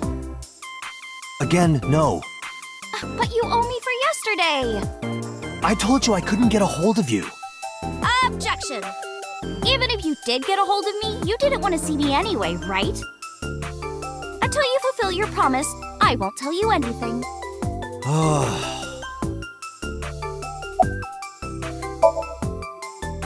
Off? Yeah, from school. Oh, yeah, it's a holiday. So I decided to come to Lemniscate. We're going to do a recording for a show soon. So, what are we doing? What do you mean? For our date, of course.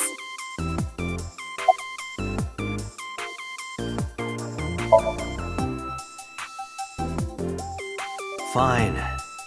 Hey, wait a minute. Yay! So you'll play Shovel Forge with me? I will not. So we'll go on a date then. Yes. Deal. And you have to honor our agreement this time. I can't believe it. Oh, but we can't go right away. I have a recording coming up. I should be done by 3, though. Tessa, we're starting soon. Got it! So, Date, meet me back here at 3? If you ditch me, I will be beyond furious. Anyway, bye for now. Peace!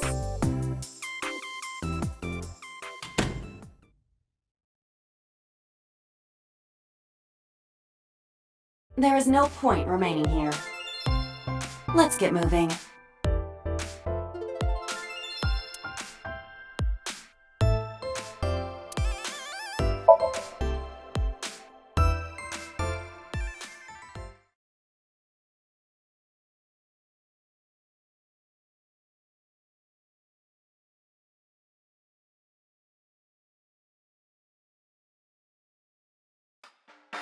You need more info on Ren?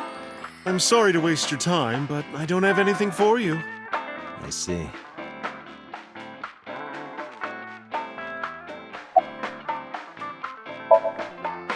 I find it calming. Why is that? Don't ask me. You know about Renju and the Kumakura gang, right? Yeah, I know. I heard it from his own mouth right here. Do they have anything to do with the talent scandal at Lemniscate? Maybe now they do, since Renju is the president of Lemniscate. But even before that, Renju and the Kumakuras go way back. All the way back to high school.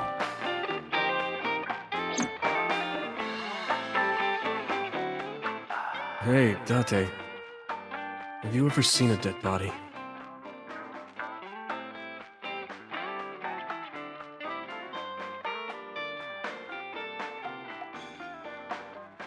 You're a policeman. I don't know what department, but I assume you aren't handing out traffic tickets. So, how about it?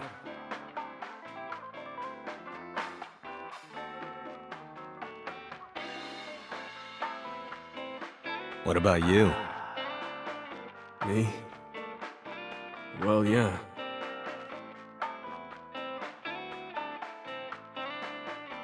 Not just one. Countless bodies. When I was in high school, I had a pretty crazy job. You know the Kumakura gang? I was hooked up to one of their phone fraud scams. I just had to go collect the money from drop points and give it to the Kumakuras. It was an easy job. Eventually, I became friends with the higher-ups. They started taking me with them on jobs. What jobs? The target was always an elderly person from the country with no family. Elderly folk who owned a lot of land, you know? They live every day in loneliness and desperation. You just have to be nice to them. That's all it takes. Guys would get to know the old people and they would set up an adoption process. After that, you just have to get them really drunk. Throw them in the tub full of hot water.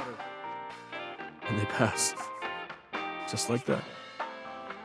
Heart attack, brain hemorrhage, or they simply go to sleep and drown. The police almost never investigated. It always looked natural, like they died of old age. So the adopted gang members would inherit the land. Then we sell it and make massive profits. I watched a lot of people get killed like that. And I've seen journalists get killed for getting too close to the truth. So I...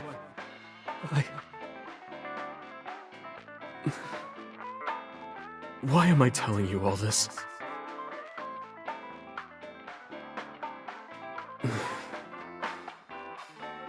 Are you going to arrest me?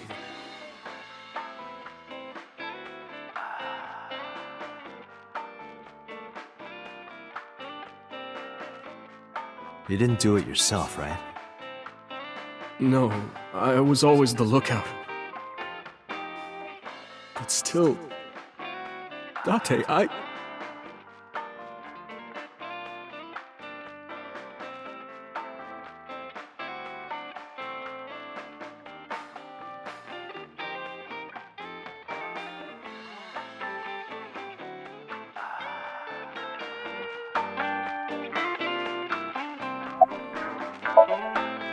don't have anything else for you. Sorry I'm not much help. No, don't worry about it. Can you come back again tonight? There's a regular here who is good friends with Ren. They should be here tonight. If you ask him, he might have some information for you. Tonight? Yes. I'll be waiting for you. Well, I could use a little help down there, if you know what I mean. I do not know what she means. Perhaps you should take her up on her offer. Absolutely not.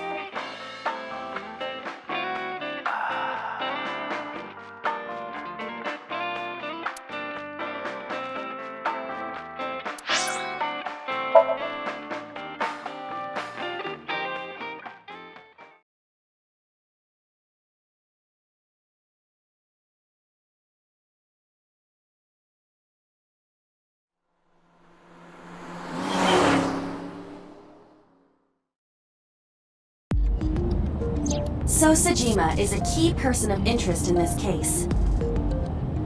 Earlier, the boss cited 3 points of suspicion against him, and I agree with her assessment.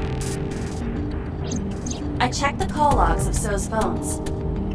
Congressman Sejima has one phone under his name, and a burner phone rented under a fake name. Did you find anything interesting? Unfortunately, no. Really? But I do have something.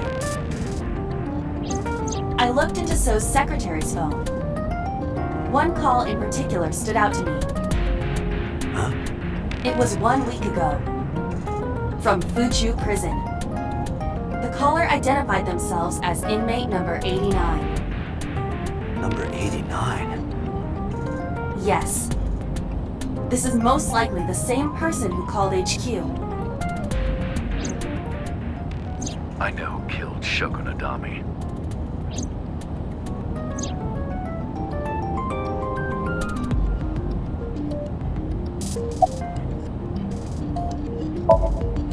Unknown. You don't know? He is not registered in any databases. He could be a foreigner or recent immigrant, but it would be impossible to determine from where.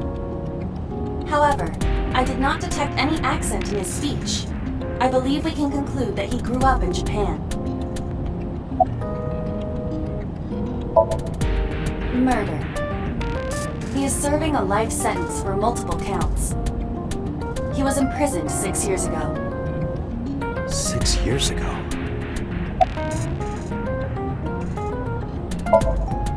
From what I can determine, he is an assassin. He accepts jobs from the criminal underworld for substantial rewards. His code name is Falco. Falco? Correct.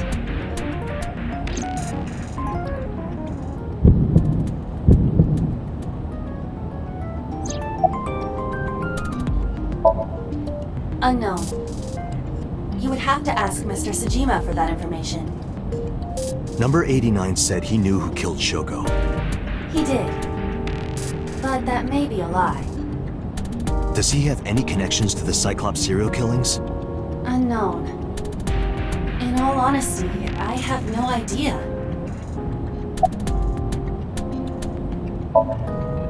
Number 89. Should we visit Fuchu Prison? No, we don't have time. Call up boss. Tell her to request that number 89 be brought to Abyss.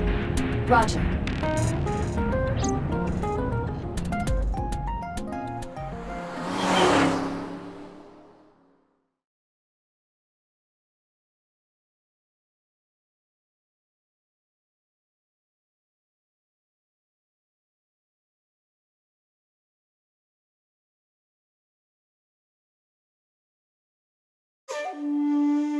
I heard there was no body found at the cold storage warehouse.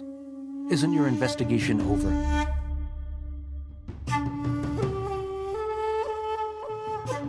Iva, look! A merman!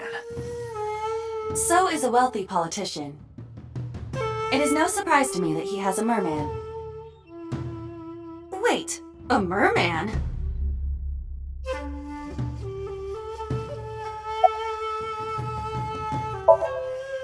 You are beginning to irritate me. What did you want to talk to her about? What is the private matter you mentioned? What is your relationship with her? I'll answer your questions when you present a warrant.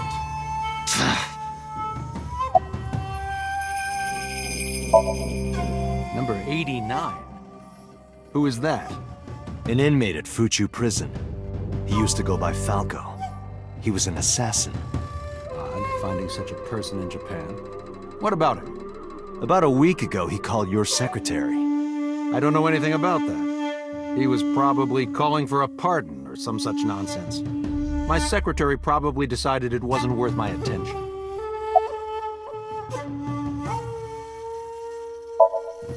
How many times do I have to tell you? I don't know that girl. I've never seen her before. Date. I knew he was lying. This proves it. I am having difficulty determining his motive for lying. After all, Iris was not killed. Maybe he's got a secret with her he doesn't want us knowing. What are you hiding so? I told you I will not answer that question. And why not? We didn't find anything there. There's nothing to hide. It appears that he will not respond. If you need information, you can ask her. I can't help you. Haven't you people got enough? I'm very busy, excuse me. Oh, actually, I do have one more thing to tell you. To be honest, Kaname Date, I don't like you. I don't ever want to see you again. So I suggest that you don't show your face here anymore. It's what's best for both of us, understand?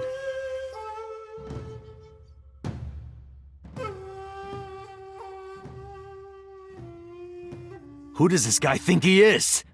Date, your blood pressure is skyrocketing. Any higher could kill you.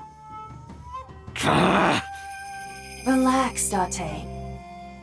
We still have much to do. I know.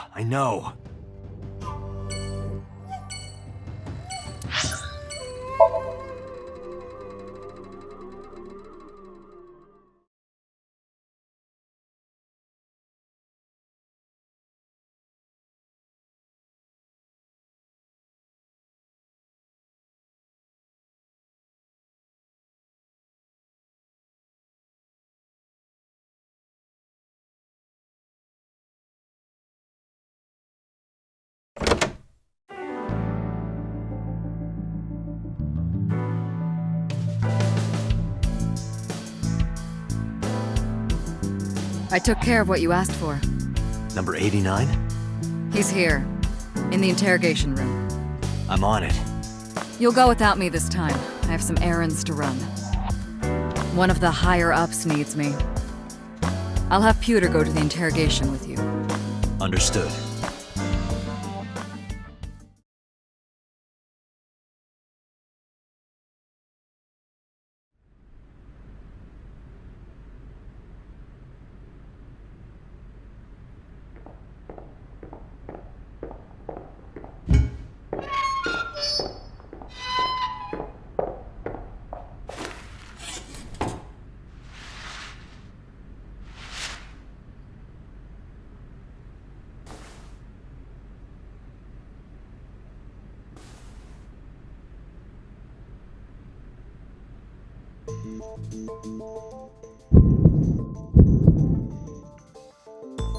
Let's get started.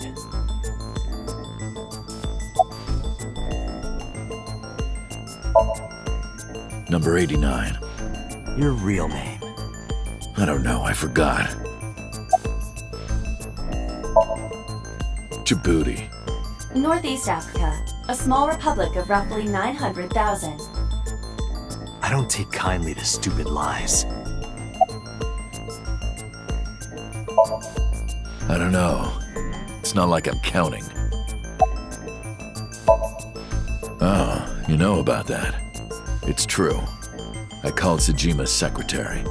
I got him on the line and I told him something very important. You spoke with him directly? Yeah. I told him to call somebody. Somebody? I can't tell you anymore. All right. Let's get back to the topic at hand. 2 days ago, you called our investigation office. You said you know who killed Shoko Nadami. That's right. Who? Hey, don't be so hasty. We haven't agreed on a deal. You're gonna let me out of prison, right? Yes, I promise. You're lying. You don't want to release me. That's fine. I was expecting this anyway. I just wanted a good excuse to leave the prison. What do you mean? You really want to know? Here's what I mean!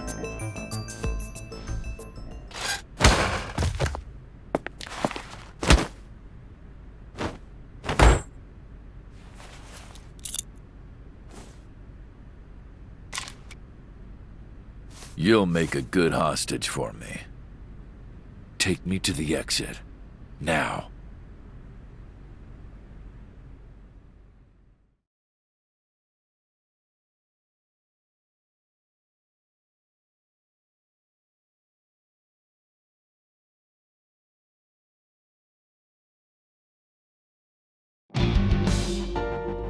Oh, darn.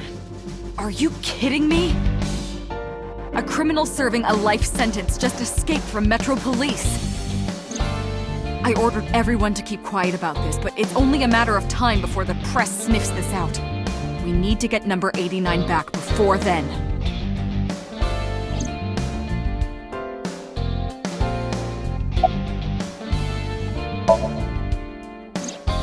He punched out an officer and stole his clothes. He put on the uniform and brought me with him at gunpoint. Well, he had the gun in his pocket, hiding it. No one on the floor even knew this was happening. He got on the elevator and made it to the ground floor. He even stole my security card. He said he'd kill me if I tried anything. I suppose the whole escape took him about 5 minutes. He must have planned this. You're rather calm about all this. I'm coming down from being terrified for my life. I'm in a bit of a fugue state right now.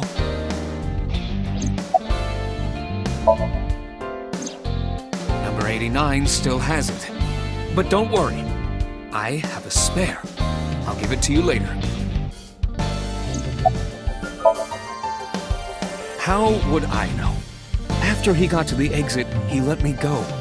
I didn't see where he went. I collapsed right there.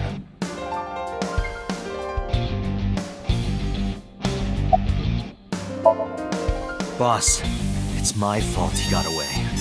I'm sorry. Don't waste time apologizing. Go catch him. I'm the one who has to go on an apology tour now. You really messed up this time.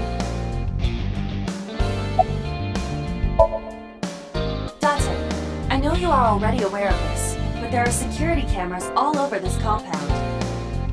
I checked all of them. Number 89 fled in a car that was waiting for him. So he had an accomplice? Yes. Did you see who was driving? I did. Who was it? You and I know him well. Renju?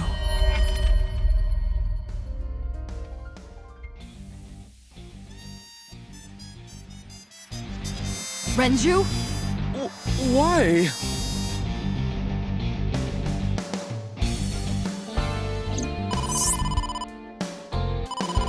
Date, Moma is calling.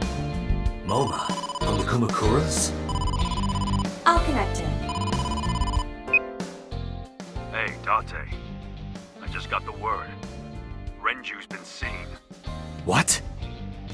Where? Hey, don't forget our deal. Deal? What deal? You forgot already? I'm talking about Tessa. Oh, right. I'll be waiting. know what to do. What should we do? We have no choice. We have to take her. To MoMA? Yes.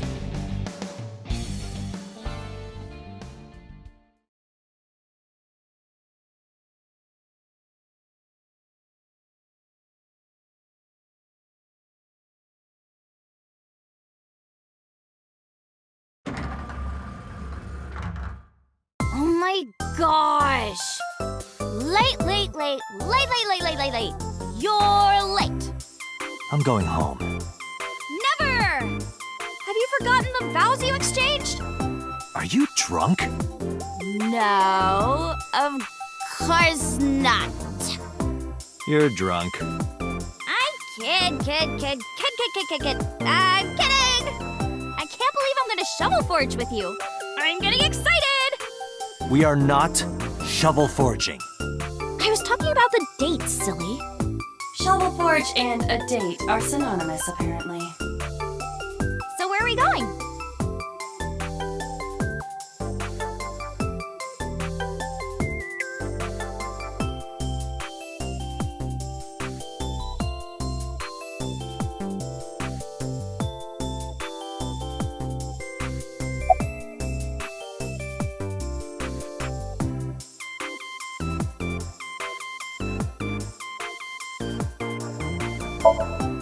No point lying to you. I need you to come with me to an office. I'll have to inspect it, though. What? An insect show? I didn't know you were into that. Well, okay, it's kind of weird, but whatever. Let's go to the insect show!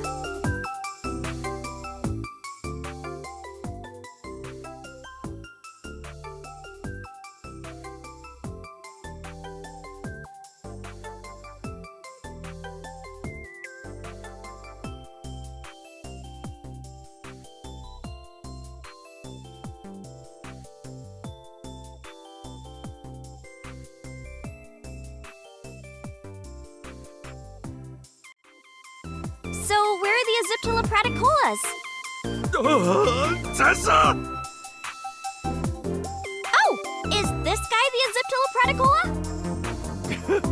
What are you talking about? Oh, sorry. Are you the insect trainer? Go ahead. Sorry for interrupting. Start the insect show now! Wait a minute. This is a gangster den. Took you long enough. Date, you tricked me! I wasn't trying to trick you. You just misunderstood me. But I wanted to see the bugs! I really did! Oh, so she likes insects as well.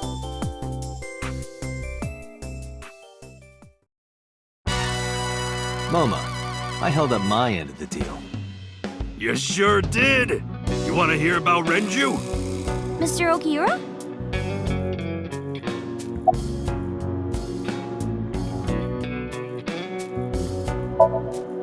Why do you care?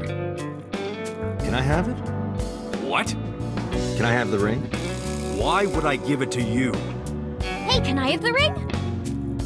Absolutely, of course you can. Here, take it. Wait, no. I can't give you this. You're so cheap. Come on, it's not like you're losing it. It's exactly like I'm losing it. Aww. You guys are a good team. Like siblings.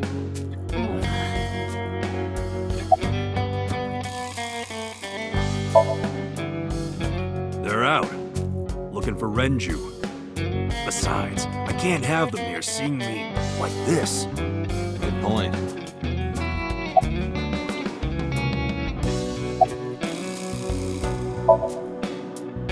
What happened to Mr. Okiura? I heard he escaped the hospital. So did I. But I don't know anything more than that. Please tell me.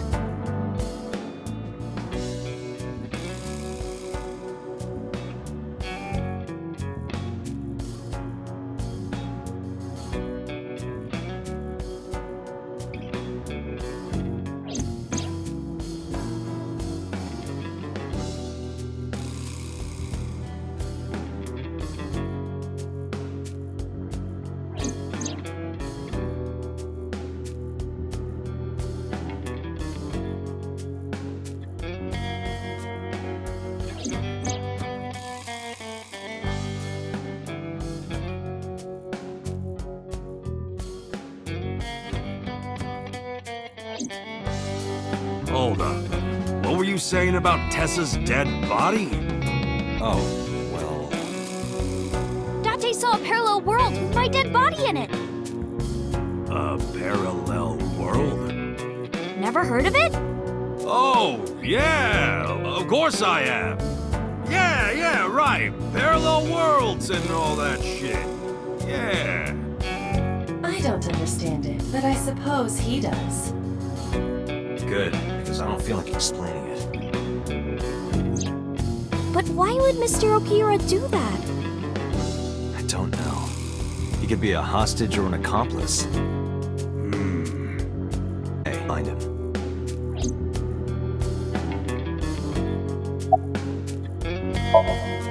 Oh yeah, I haven't introduced this old man yet. I'm 24! Moma is lying. He is at least 48. Absolutely. Sorry for not introducing myself. Moma Kumakura. I work for a prestigious advertising agency. You run the Kumakura gang, right? You're like a mob boss. How did you know that? Is he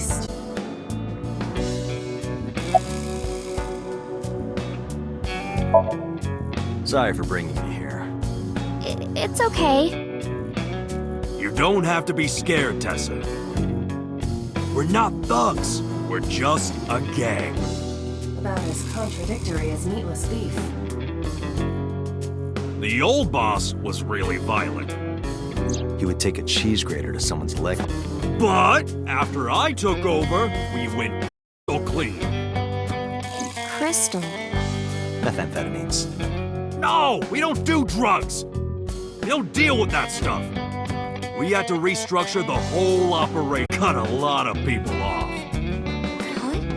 Their throats. No, not like that. MoMA may not look it, but he's a huge ASET fan. I mean, I don't know if I'm a huge fan. Gambling. Bet! Debt! ASET! Hurries. Forget?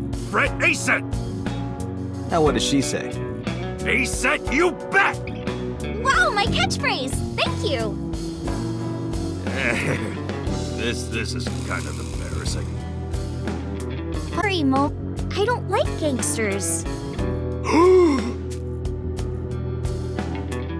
I don't like gangsters either. Gangsters are awful. All those nasty Yakuza guys should drop dead, am I right?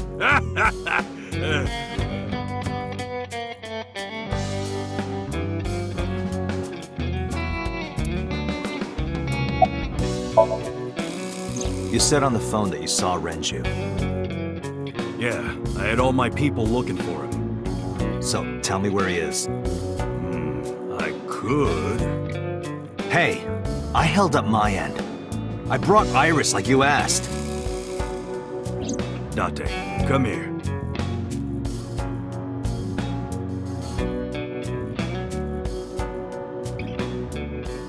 Date, I don't quite know how to ask this, but... Can you ask Tessa if I can shake her hand, please? Oh, that's it? Sure.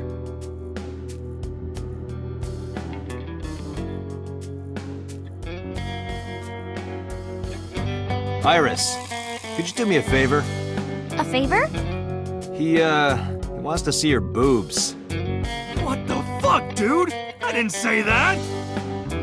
Oh, sorry. What I meant was, he wants to shake your hand. Oh, a handshake. Sure. I would never show my boobs.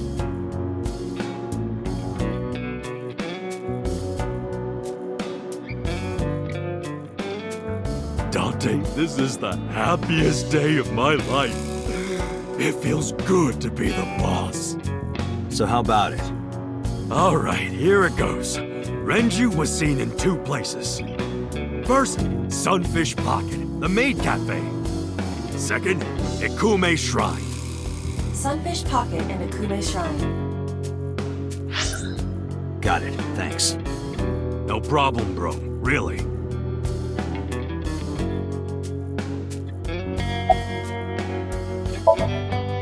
Anyway, Moma, take care of Iris for me. What? What? Wait! You're leaving me here? You'll be safe with him. Are you serious? Look at his face! Not to mention he runs a crime syndicate. What if he sells me to the highest bidder?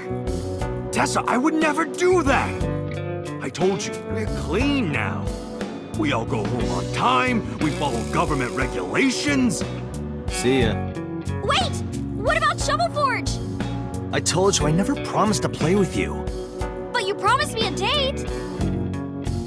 Date! Is this true? You son of a bitch!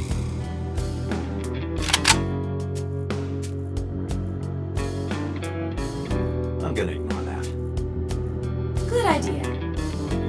Date, you're gonna look for Mr. Okiura, right? Take me with you! If you do, I'll tell you about last night. Her late night visitor. Fine. Yay! Date, don't ignore me! A clean gang?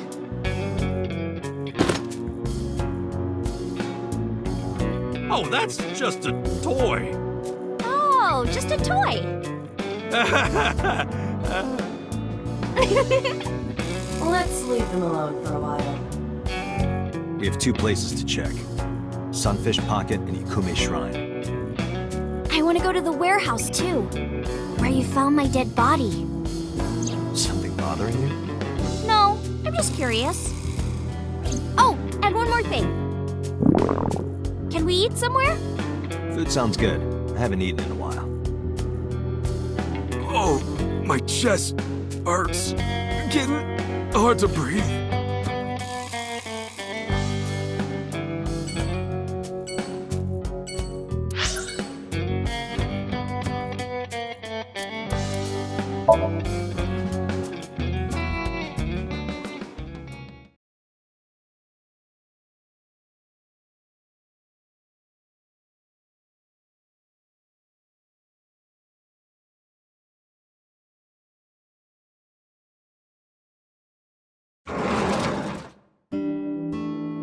I'm so hungry. Tessa? Why are you here? I told Date I was hungry, so... I've always wanted to eat here. I'll have my usual, Ota. Yes, right away!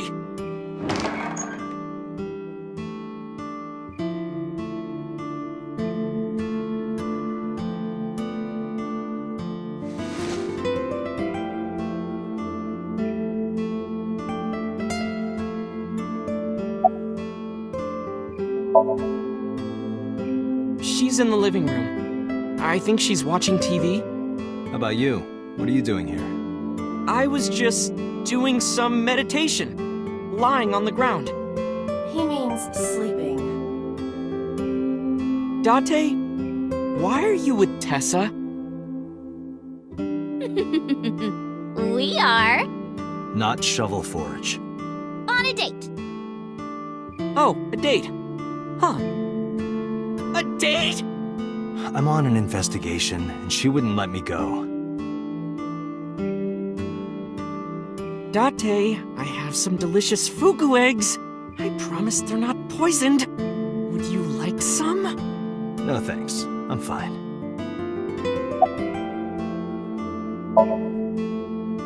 You're still looking for him? Well, like I told you before, I don't know.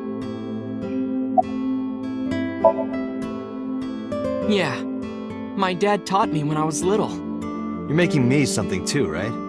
Sure, my treat, Date.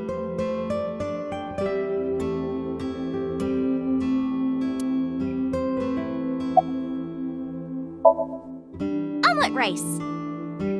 Ota's omelet rice is so good it gives me stomach cramps.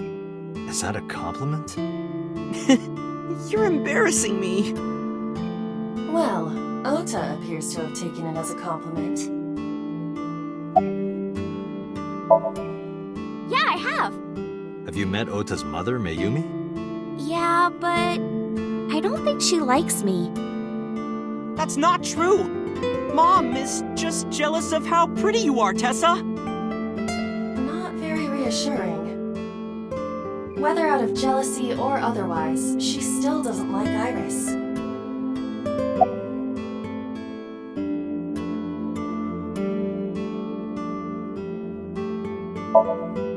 Iris, about your coming back to life.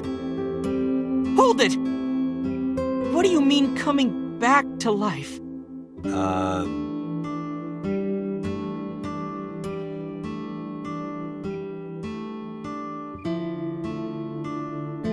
Date jumped into a parallel world where I'm still alive. Tessa died? Yep.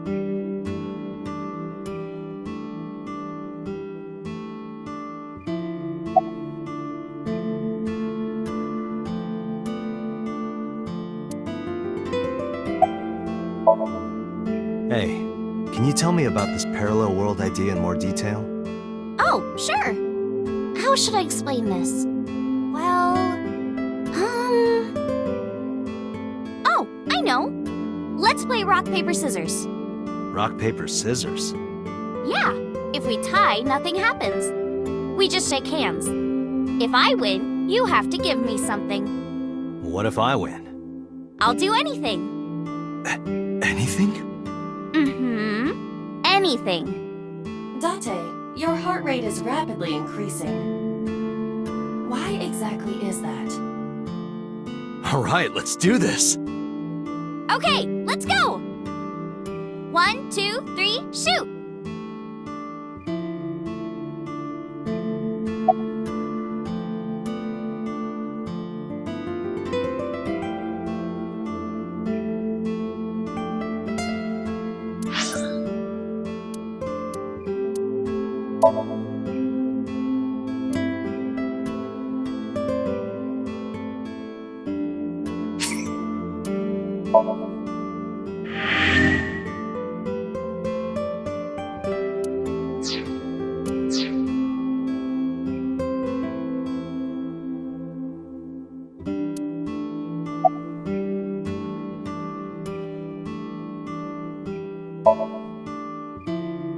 Shoot! Fuck! Yeah! Date, calm down. You're going to pop a blood vessel. Aw, I lost. But I made a promise. What do you want me to do? If it's no trouble, I want to see your... See what? Let me see... I will kill you if you say it. Seal. I meant seal. Seal? Oh, I get it. You want to see me imitate a seal. No, Iris, please. Okay, well, here it goes, I guess. Nom nom nom nom nom nom nom nom. Tessa, what are you doing? We just played rock, paper, scissors, right? You won, and you made me be a seal for some reason. In a different timeline, maybe we tied. Or maybe I got a prize from you. If I had changed... So those timelines are what I'd call a parallel world. So you think I jumped from a world in which you were dead to this one where you're alive? That's what I think. Parallel world, huh? I can't believe it, but... Sure you can. Parallel worlds exist. Do you know about the Mandela effect? Or the Booba Kiki effect? Or the 100 million balls? If I explained that, would you believe me? Sounds really interesting, Tessa. I know some urban legends like that. The spatial temporal man, and the lost friend, and the story of two sisters.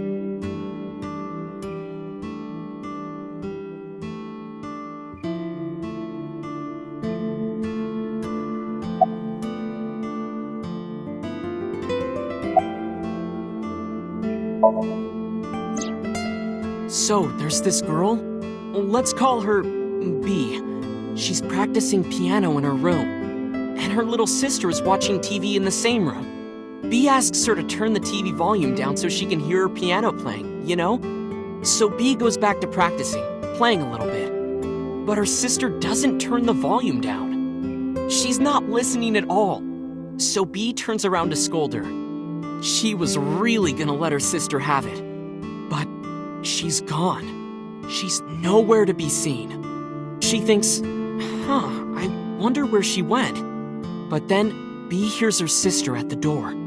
I'm home! B runs to the front door and sees her sister and her parents standing there. So B asks, when did you go outside? But her mom says, what are you talking about? She went shopping with me. B is really confused by all of this, of course. She asks her little sister about it, and she learns that her favorite TV show was on. And before she went shopping with her mom, she was deciding whether or not she wanted to stay and watch it or not. So depending on her decision, a parallel world was made. Yeah. What B saw might have been from the world where her sister stayed behind.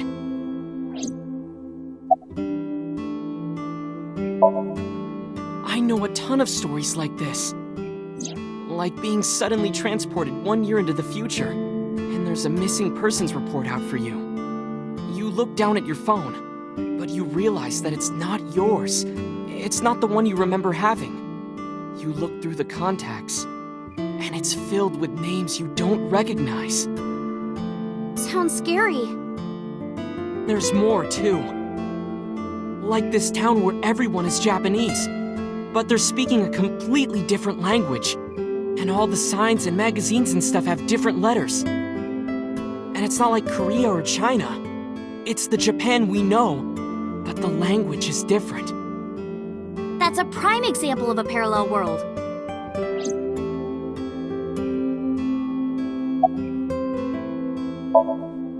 There's this kid, A. He's in elementary school. Well, A had this close friend named Suzuki. One day, after school, they're walking home together. A turns around to tell Suzuki a joke, and Suzuki is laughing his butt off. And he's laughing, and he laughed so hard that his eyes fell out of their sockets. What? Well, they were hanging down out of his eye sockets. The nerves were still connected, but A is of course in shock and doesn't know what to do.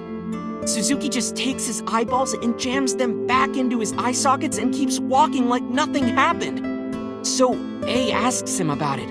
Like, hey, are you okay? Your eyes fell out.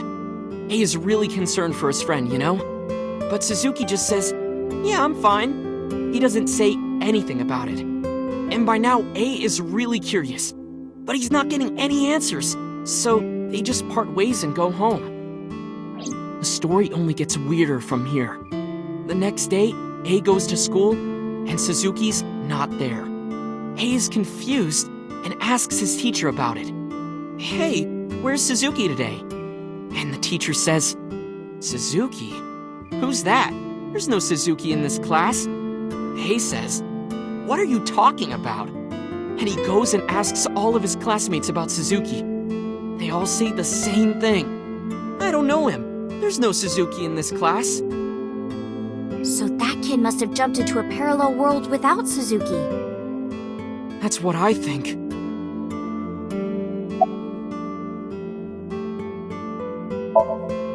Couldn't Suzuki just be an imaginary friend or something? No, A was really serious about remembering Suzuki.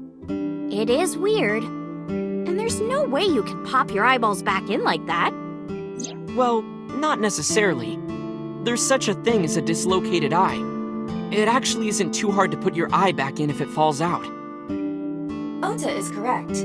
Dislocated eyes are easy to replace in their sockets. As long as none of the nerves or blood vessels were damaged, there are usually no lasting negative effects either.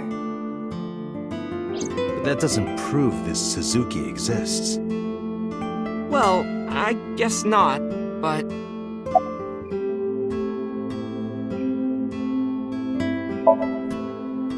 Yeah, it's sort of like a common experience. A lot of people have experienced waking up in an uninhabited world they've never seen before. And most of them describe seeing the same person. The spatial temporal man. He's supposed to be an ordinary old man wearing work clothes. The spatial temporal man guides people back to the real world. He tells them, this world is not for you, or something. I'd like to meet him someday.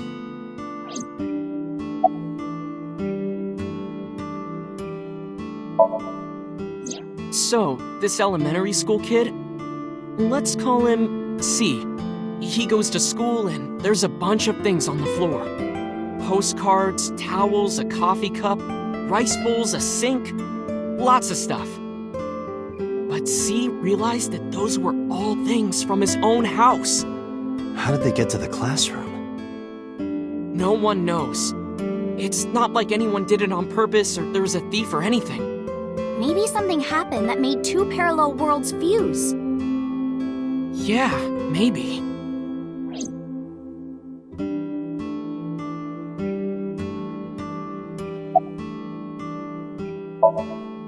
This world is full of really interesting stuff. But you know the most interesting thing of all? No, what? That humans exist at all. The universe developed in a very particular way to get here. If things were even slightly different, well, the galaxies and solar system and all of that might not have existed at all. And that means humans would never be born. And even if everything happened exactly like that, the probability of human life developing is extremely low. And yet, here we are.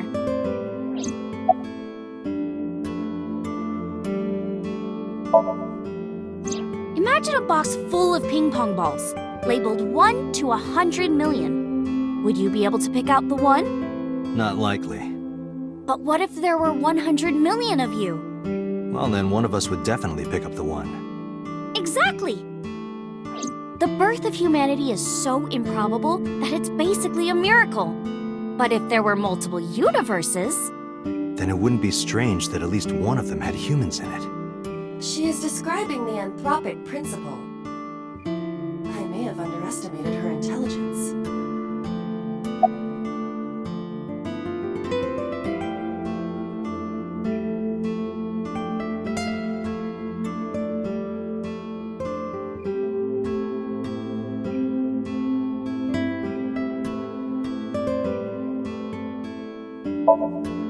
Do you know Nelson Mandela?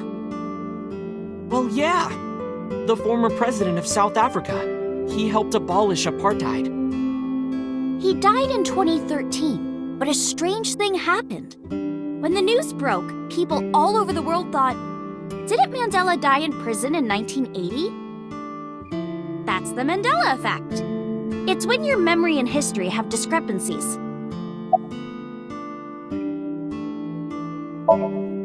There are lots of examples. Like the name of this kid's book with the bears having different spellings. Or people remembering that Kennedy was assassinated in a 4-seat car. But in our world, he was in a 6-seat car.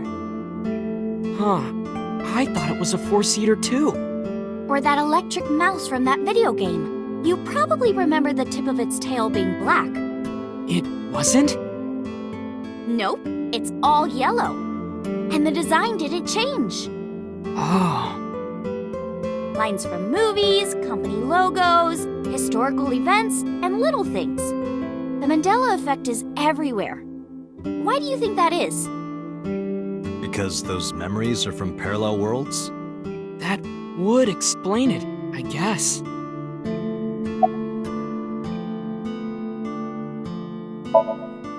Dante, look at this picture.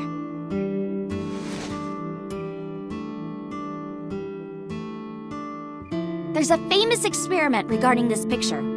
You show this image to people around the world and ask a question. Which one is Booba and which one is Kiki? Believe it or not, 98% of people asked have the same answer. The rounder one is Booba and the jagged one is Kiki. Isn't that weird? In other words, everyone thinks that Booba is a certain way and Kiki is the other. It applies universally across languages and cultures. It's like something ingrained inside all humans.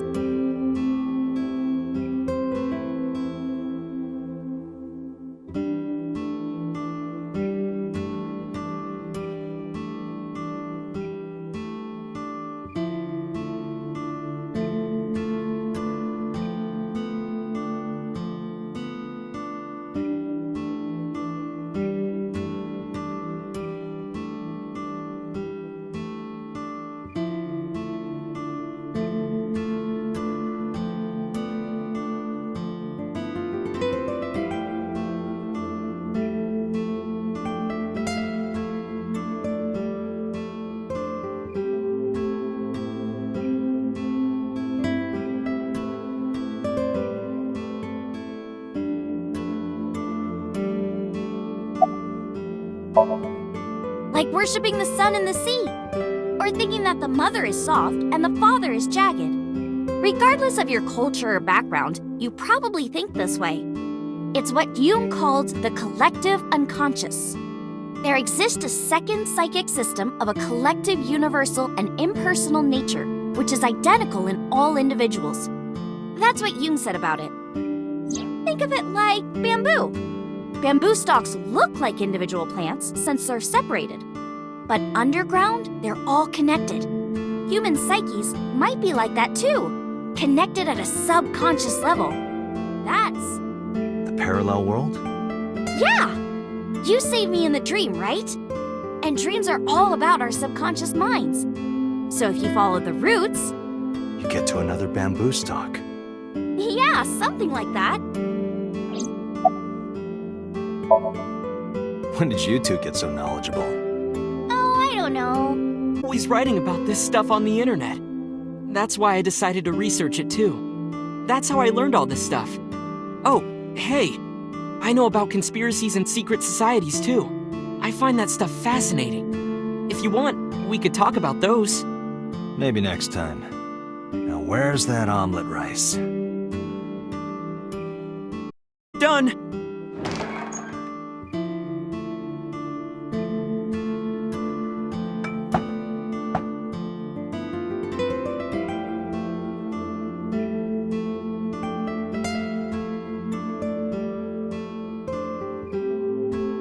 Bon appetit!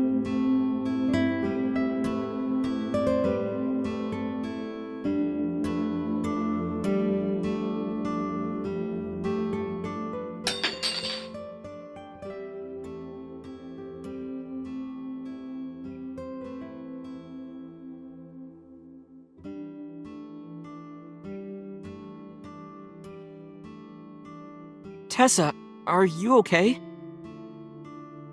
I'm fine. My hand slipped. Let's eat.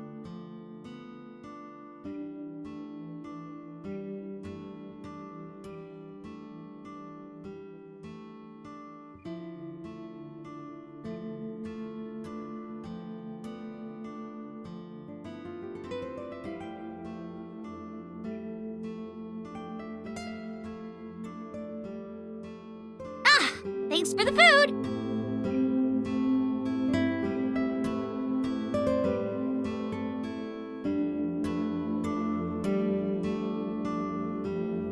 That was good. Ota, your omelet rice is seriously the best. Yeah, it was actually really good. Aw, thanks. I owe it to my dad. He taught me well.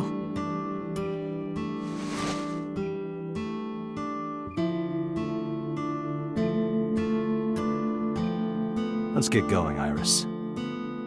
Thanks again. Thank you. Come back soon.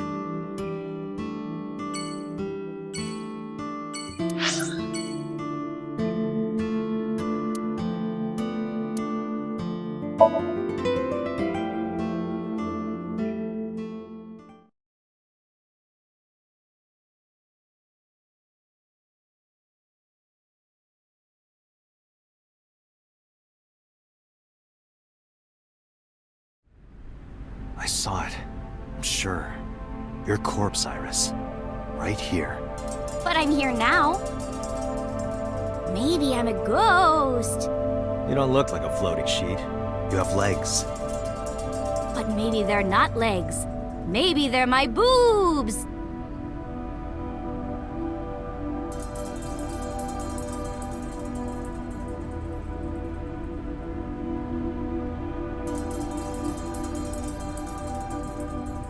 Didn't you say that you saved me in your dream?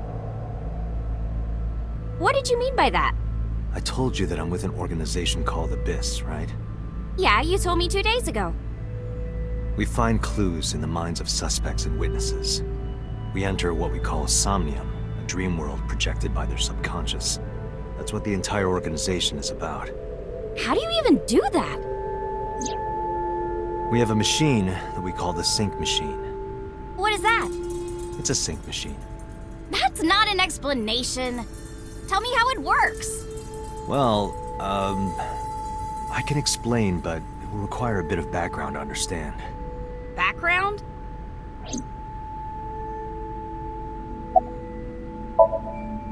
Nanotech?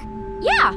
Technology related to really small things. Like really teeny tiny things. And when they make a machine, they're called nanomachines.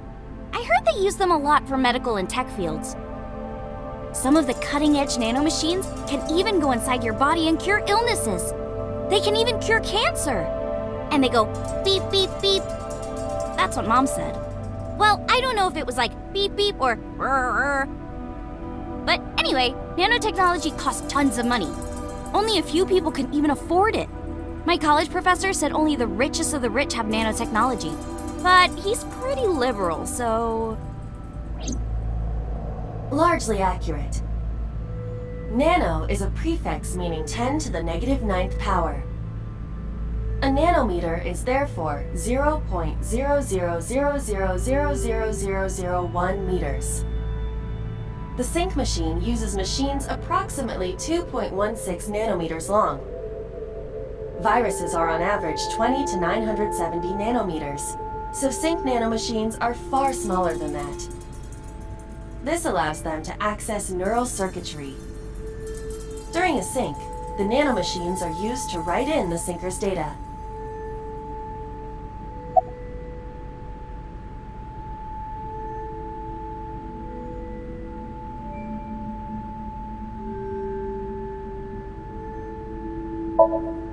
I've heard of it. The blood-brain barrier, right? Inside the skull, there's an army of little teeny tiny soldiers that surround the brain. They protect the brain from bad stuff in the blood, right? That's almost it, yeah. The blood-brain barrier describes the architecture of the microvessels of the brain. It is a kind of shield that protects the brain. To get through, an object must be no larger than 0.4 nanometers. Objects too large to slip through the barrier cannot physically access the brain.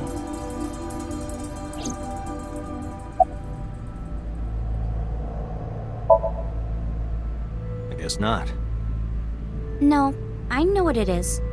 It's the core programming behind AI, right? That's right. What's wrong? What? You're shivering. It's nothing. Don't worry about it. To borrow Pewter's explanation, with the advent of the Wadjet system, we can extract the data of the human psyche. This data is sent to the brain, which achieves the sync.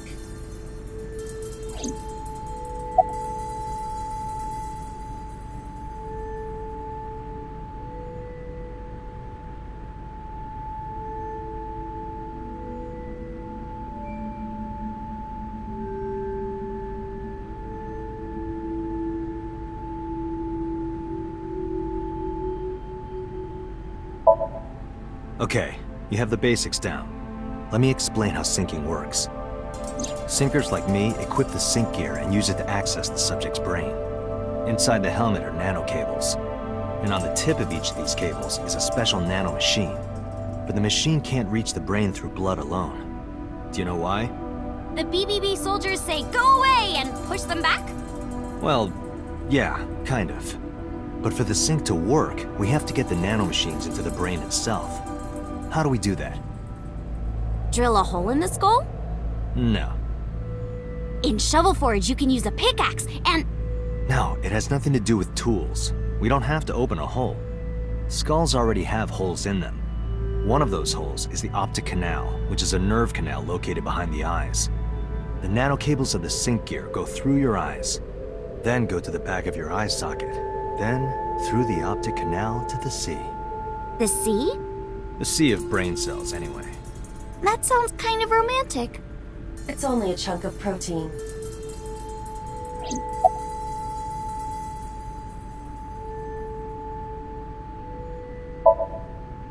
Once the nanocables arrive at their destination, they can begin the sync process. They slide into the brain like roots of a tree. And on the tip of each cable, the nanomachine sends and receives data. This is controlled by the Wadjet system. And that's how the syncer and the subject exchange information. Exchange? Think of it this way. The human brain has a max capacity of one psyche, one consciousness. Multiple instances of consciousness inside one brain can cause a total collapse of higher brain functions. You know how a car only has one steering wheel? If there were two, there would be accidents all over the place. Well, don't some planes have two control sticks? Okay, maybe it wasn't the best metaphor. What I'm trying to say is that the human body can only hold one person. If you try to have two people inside one brain, it will break. I see.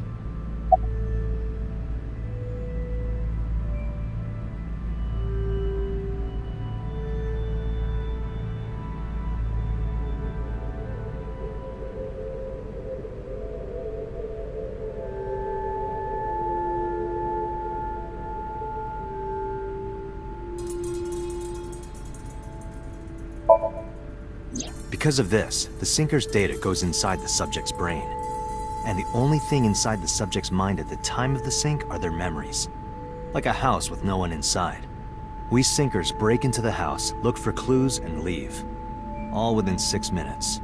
There's a time limit? Yes, or else the house will collapse on our heads. The neural circuits would become too deeply entwined with one another. To put it simply, the sinker would be trapped inside the subject's house.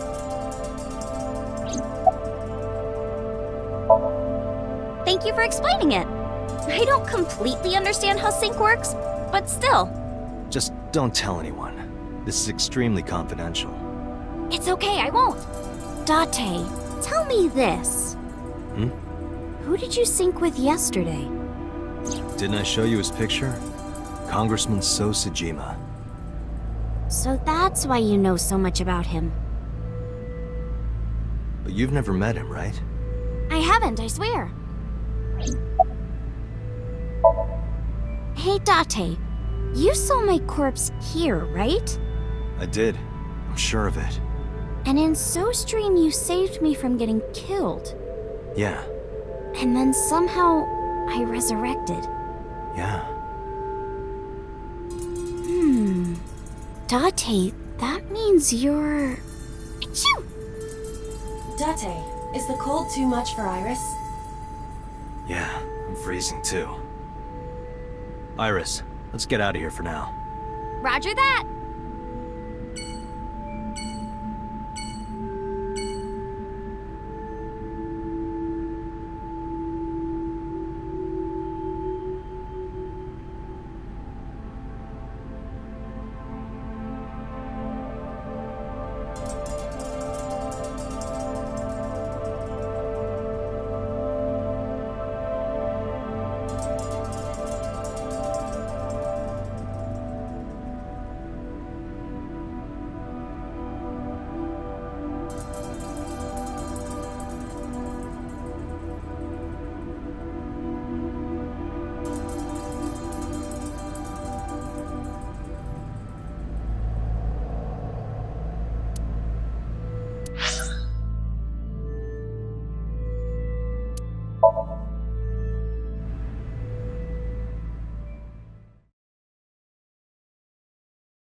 You okay?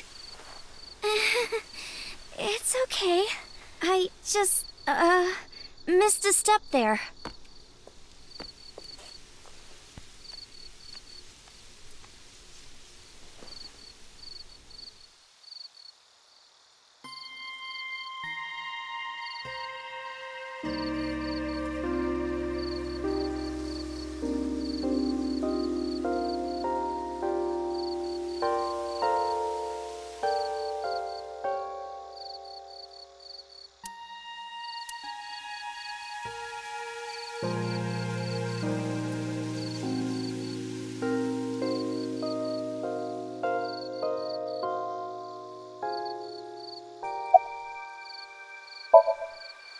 Mr. Okura isn't here. I mean, of course he isn't. It's not like we came here right away. He's already taken off. Too bad. It looks like there are no further clues here. It appears we've wasted our time.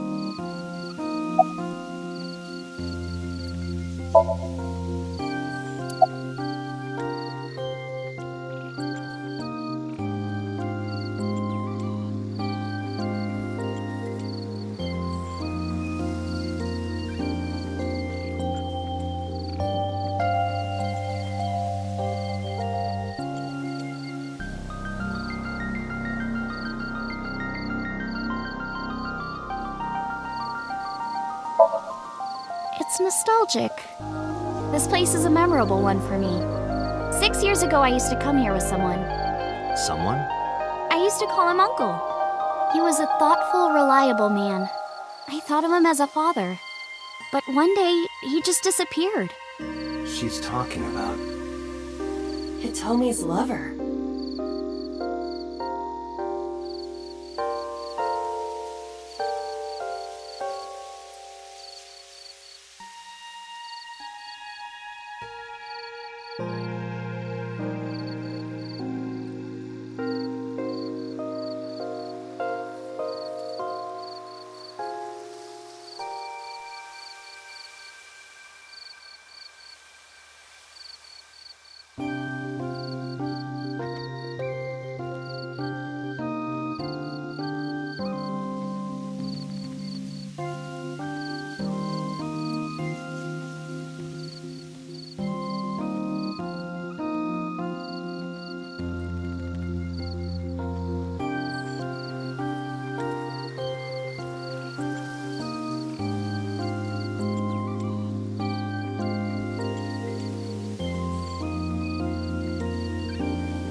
When you asked me why I became an idol, I wasn't being entirely truthful.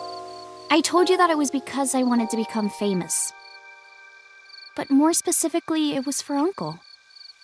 I've been looking for him for 6 years, but I didn't find him anywhere. I didn't know where else to look. So instead of me finding him, I thought that he could find me instead. You think if you became famous, he'd contact you? Yeah. So that is why she became an idol. I mean, it's also been my dream since I was little. That's a part of it, too.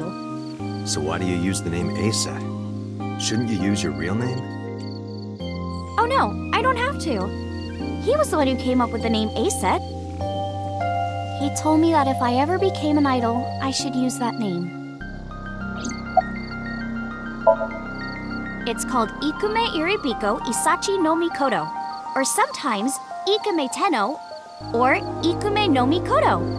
There are legends about this place written in the old text. It's a shrine dedicated to the gods. The old legend goes like this. One day, Ikume Iribiko sent one of his followers, Taji Momori, on an urgent quest to find a mysterious, magical fruit.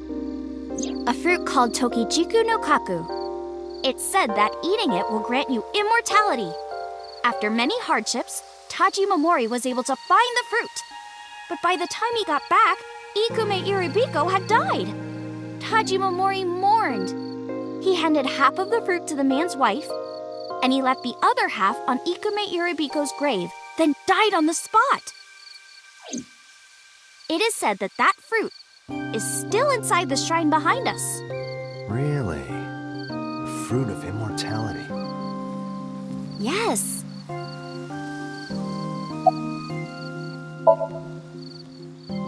not interested? No, not really. I'd rather have normality than immortality.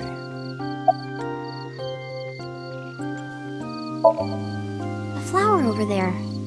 Flower? You can't see it from here, can you? I know it's there because I've been to this shrine before.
An iris.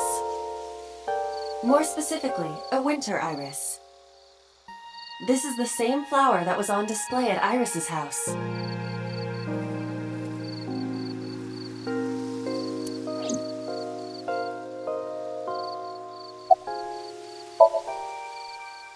Yeah. How did you know? It's the same kind that's at my house. I told you about what it means, right? Good news and hope. Iris is also a part of the eye, and the Greek goddess of rainbows. She delivered messages from the gods. That's why the flower means good news and hope.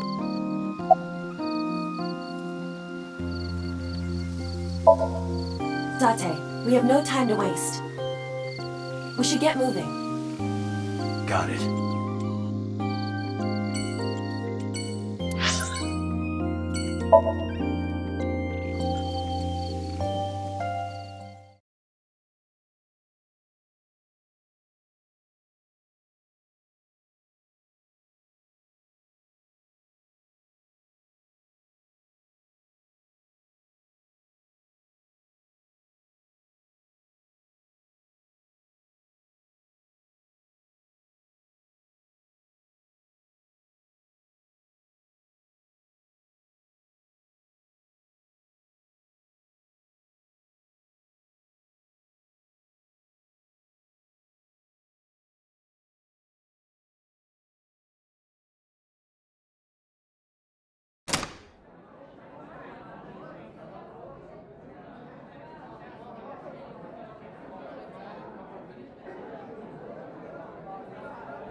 This is surprising.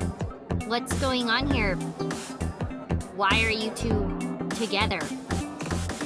Oh, well, it's... Forget it. Thanks for letting me stay last night. Oh, no trouble at all. Anytime. You could even live with me if you want. That's a great idea. The roommate I have right now really